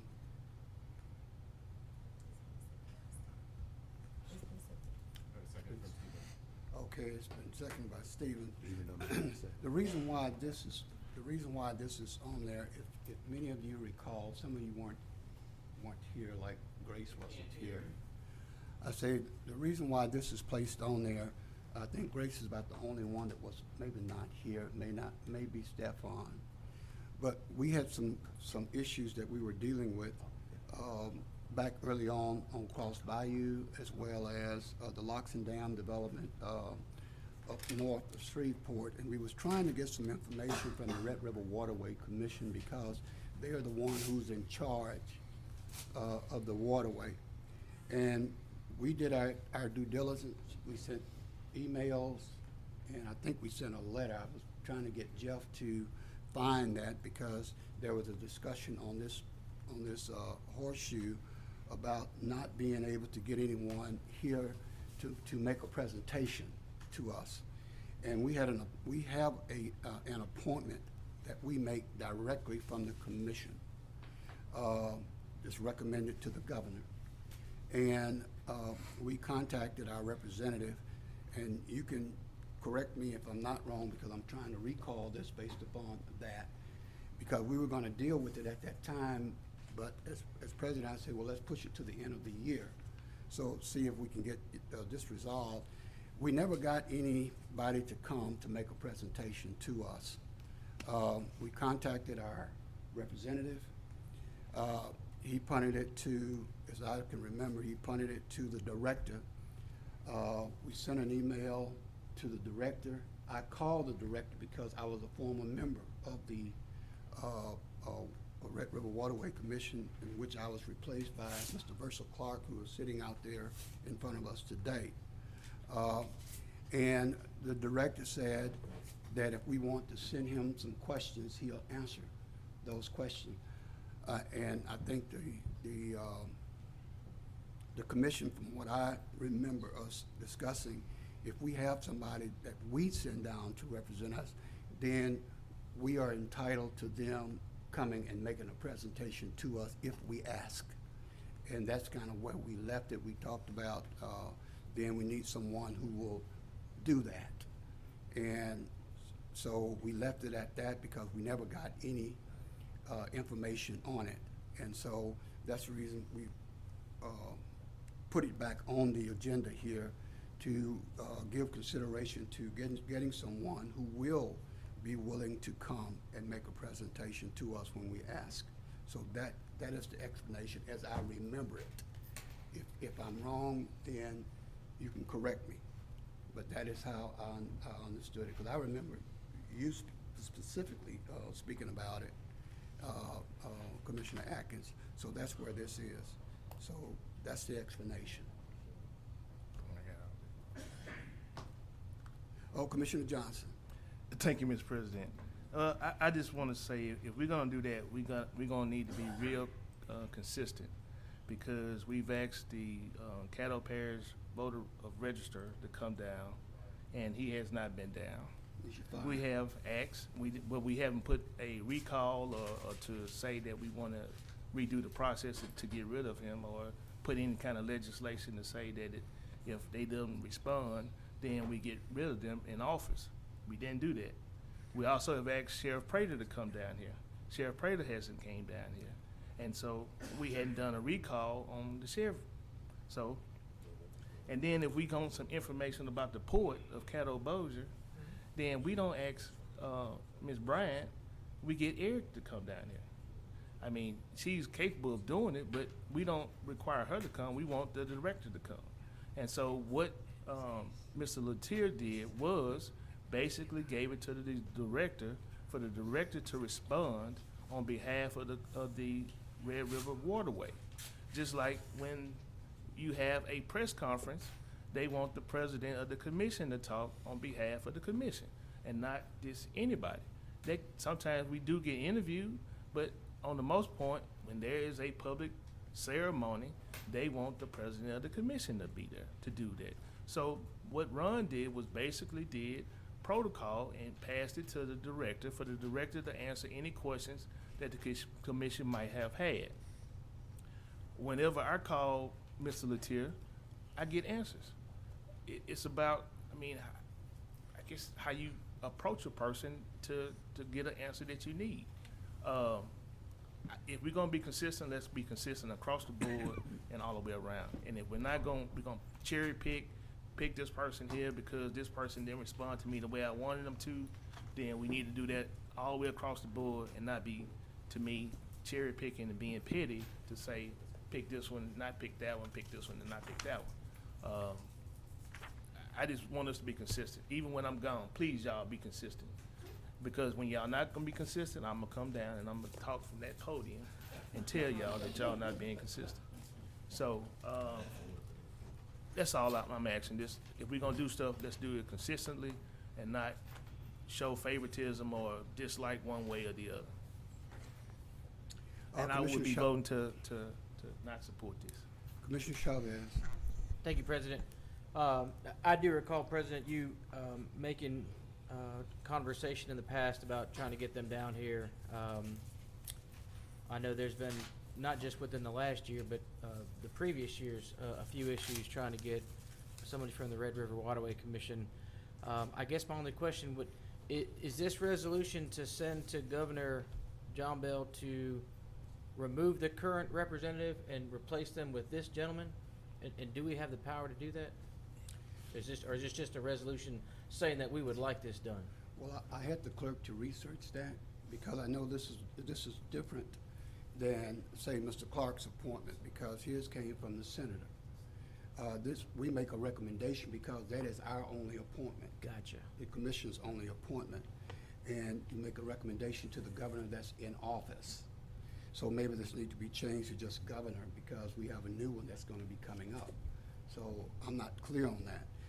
The only issue here, again, to be consistent, is the fact that Sheriff Prater does not answer that. We don't appoint him, we don't do, I mean, on that end.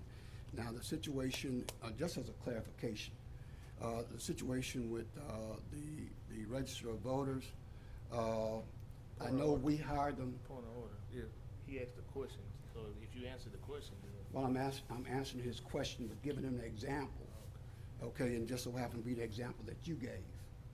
And I just don't want it to be any misinformation out there because, again, this is not an appoint.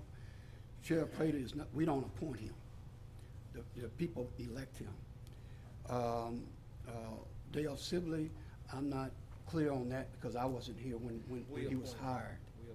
Okay, so they may have appointed, and then I assume that the person who appointed him, or there were people here that was disgruntled with him, I guess they could have done the same thing, just to be consistent. But that's the clarification the only clarification I had on there. I felt that I would redress this because that's the commitment I made to you all early on, and I don't care which way this goes, but we said that we were going to address it again, and this is where it is at this point. I appreciate that, President. If we're being consistent, I don't know who Mr. Willie or not. That's hard to say. So we just need to have an attached resume for him, and that was my There question. should be an attached resume somewhere. I didn't see, we should be able to. Jeff? There is one. I'm sorry, it doesn't look like it's attached on this agenda, but should it advance, it would be attached to the agenda. I And did I'm, receive one. I'm in agreement with the president on, if we request, our local bodies to come down and talk with us, at least they should give us an audience. So I don't know if we can take this man off and put this man on, but, we need a resume, but thank you, President. It's gonna be left up to the governor, is what I understand. Is that correct? That's correct. You're just making a recommendation. Just as a point of information, I think, I'm sorry, I couldn't tell if you were addressing me or somebody else, but just as a point of information, this body is established by the state, and in their establishing documents, yes, it does say, there are some members, the members are appointed by the governor, from lists that are, some are at large, some are by parish, and those ones that are by parish, the parish recommends. It can be one person, it can be a list. The governor picks a person from that recommendation from the parish. So, but yes, ultimately the governor is the one who makes that selection. Commissioner Jackson? Yes, thank you, Mr. President. Yes, in here, I guess I'll try to figure something out here. Is somebody's term expired, or what's going on? Mr. Letier's term does not expire until 2027. Okay, so theoretically, if the governor follow our lead, they would be pulling this person off the board. Yeah, that's done all the time. Okay. I didn't know that. I thought this was an exploration of an appointment. I will vote to move this to Thursday. I tell you what I'm not going to do. I tell you what I will not do. I will not be a part of something that's a personal vendetta. So I'm not going to do that. I'm not going to be a part of no personal vendetta. Now, I'll support if this is a genuine concern of somebody who has not done something that they shouldn't be doing. But I'm not I'm not gonna be down here and be nobody's bat to hit somebody over the head with and allow somebody else to hide their hand. And I kind of feel like that's where this may be going to. I have some concerns. I can see things where President Burrell, I can see his point, but at the end of the day, this needs to be about Caddo Parish and how the appointee or whomever interacts or represents Caddo Parish. But I'm looking around and I'm seeing some smiles on some faces that seem like this is something else is here.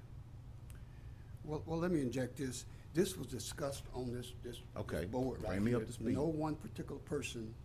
And nobody else, I'm not talking about up here, I'm talking about in the audience. Oh, but I don't know about the Okay. audience. We can call the this was thing a thing if discussed- we want to. But this was discussed on the panel, and I thought it was our Okay. obligation because we talked about it for some time because Yes, we had sir. some issues that was very key at that time dealing with the Waterway Commission. And we weren't able to get any answers, so the discussion was, why can't we get someone here? Correct. That was the bottom line, and that wasn't personal.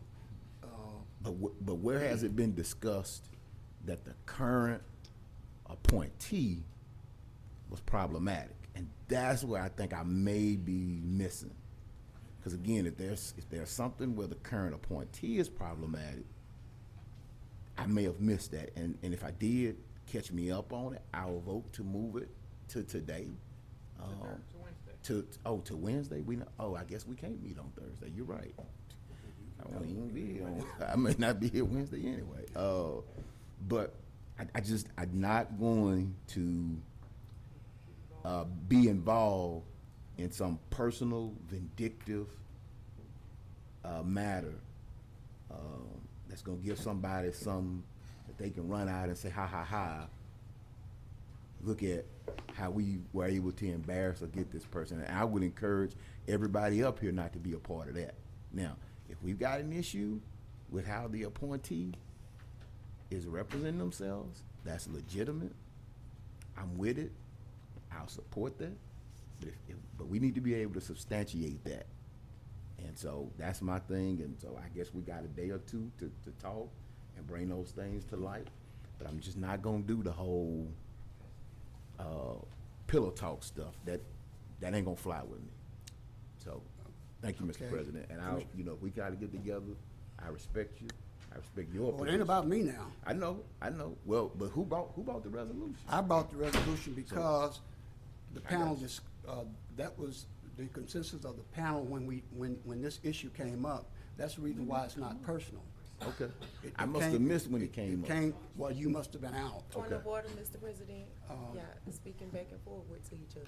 No, I'm answering his question. We good. All right. Okay, I'm answering his question. Commissioner Hopkins.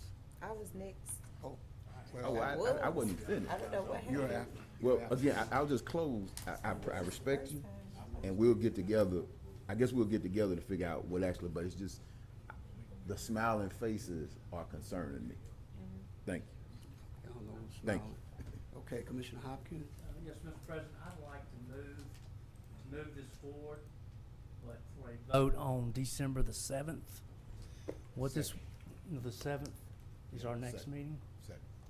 And this will allow us to check on the information. I think 7 years ago, we ran into a situation like this.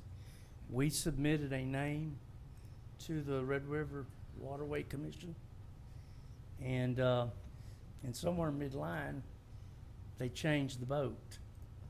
And I won't name names, but it wasn't very pretty, from what I remember. I would just ask that we move it forward, but not vote on until our December meeting. Okay. Commissioner Gage Watts, look like yours has dropped off, but that it, Commissioner Hopkins? Commissioner Gage Watts? Thank you, Mr. President. I had a substitute motion, and my motion would be to include all of the appointments that Caddo Parish has those employees, those appointments have not responded to our request to come to a meeting to do a report. And I would like the entire list, Mr. Clerk, to include that on this amendment because I do not have all of the names.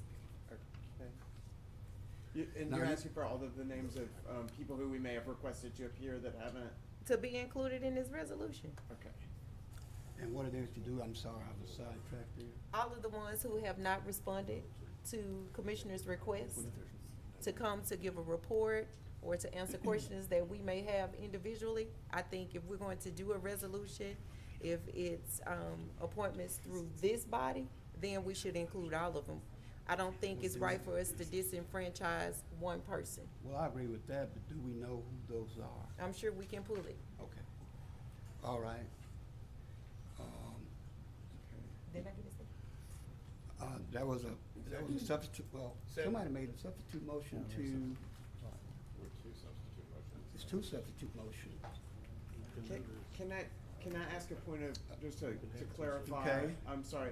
So I understand what Commissioner Gage Watts is asking to have included, but what I was not clear on is that, are you asking that as an amendment to the substitute motion that was on the floor? Yes. Okay, that's kind of what I heard, but I Yes. wasn't entirely So sure. it's not a second substitute so motion, it's an amendment. You're offering an amendment to the substitute motion? Yes. Okay. I thought that's what I said in the beginning. You may have didn't. Yeah, that's what I thought I heard. I just Okay. wanted to make Well, sure. someone said it was a second substitute motion, I didn't think you could do a second No, substitute he motion. got it right, what I said. So It was an Said it. amendment second, to the yeah, the substitute motion was amended, which is Correct. proper, okay. If I understood that correct, I don't You believe did. that. Who was the second on that amendment? Commissioner Jones. Okay, and this is for the amendment to the substitute motion is what you're voting on now. Right. And Okay, Commissioner Atkins. Thank you, Mr. President. I would like to speak, but I think Commissioner Jones has been knocked off the board several times. I'd be happy to yield to him. Okay. Go ahead. We're here now, so. right, we just keep. Well, I respect Commissioner Gage Watts and her desire for consistency, but I fear that if we call everybody up who had ever rebuffed one of our requests, that it would have like this Spanish Inquisition kind of feel to it, and I just don't want to promote that type of atmosphere. So I'll respectfully have to vote no on that. Thank you, Commissioner. Attorney Frazier? I just want to point out that this particular resolution, probably cannot be amended to add everybody to it because of the way, or the difference in the way these people may be appointed. This is a recommendation, that has to go to the governor for appointment. Some other people may be direct appointments, by the commission. Right. They have to come back to you all, so unless you know that other people are appointed in the same manner, which I really think this is one of the few. There may be another board that has it. You won't be able to add everybody on here because they won't have to go to the governor for an appointment. Okay. Commissioner Gage, why don't you recognize that? Yes, I do, but I still want, if it's just one, at the end of the day, I still don't think it's right to disenfranchise one board appointment just to get a message across to the governor. Since we're gonna have his attention, let's get it all. And if we need to include the state appointments as well on this resolution, we can do that also.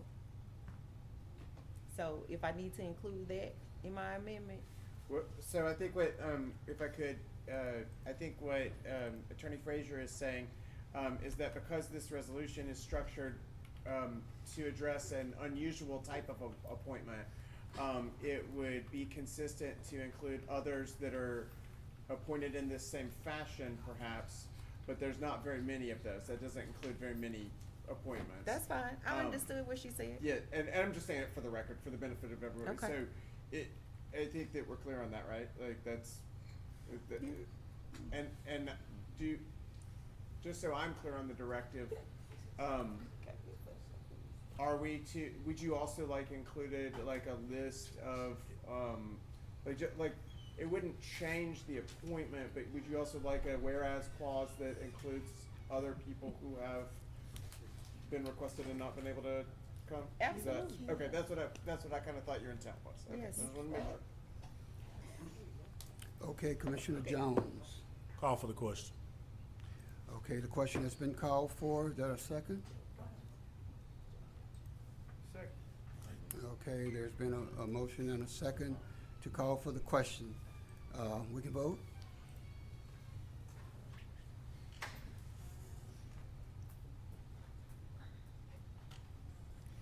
Okay, and that motion carries with 8 in support, 3 in opposition.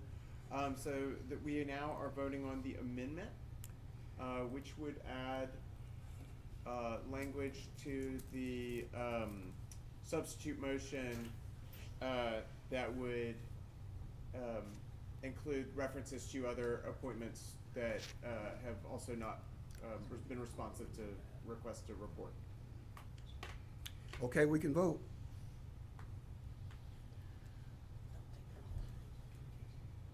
Okay, and that motion does not carry, so now we are at the substitute motion, which was to advance the consideration of resolution number 61 to your December 7th agenda.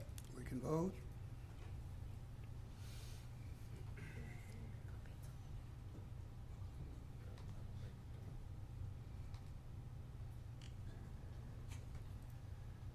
Okay, and that does carry with 8 votes in support and 3 in opposition and 1 absent.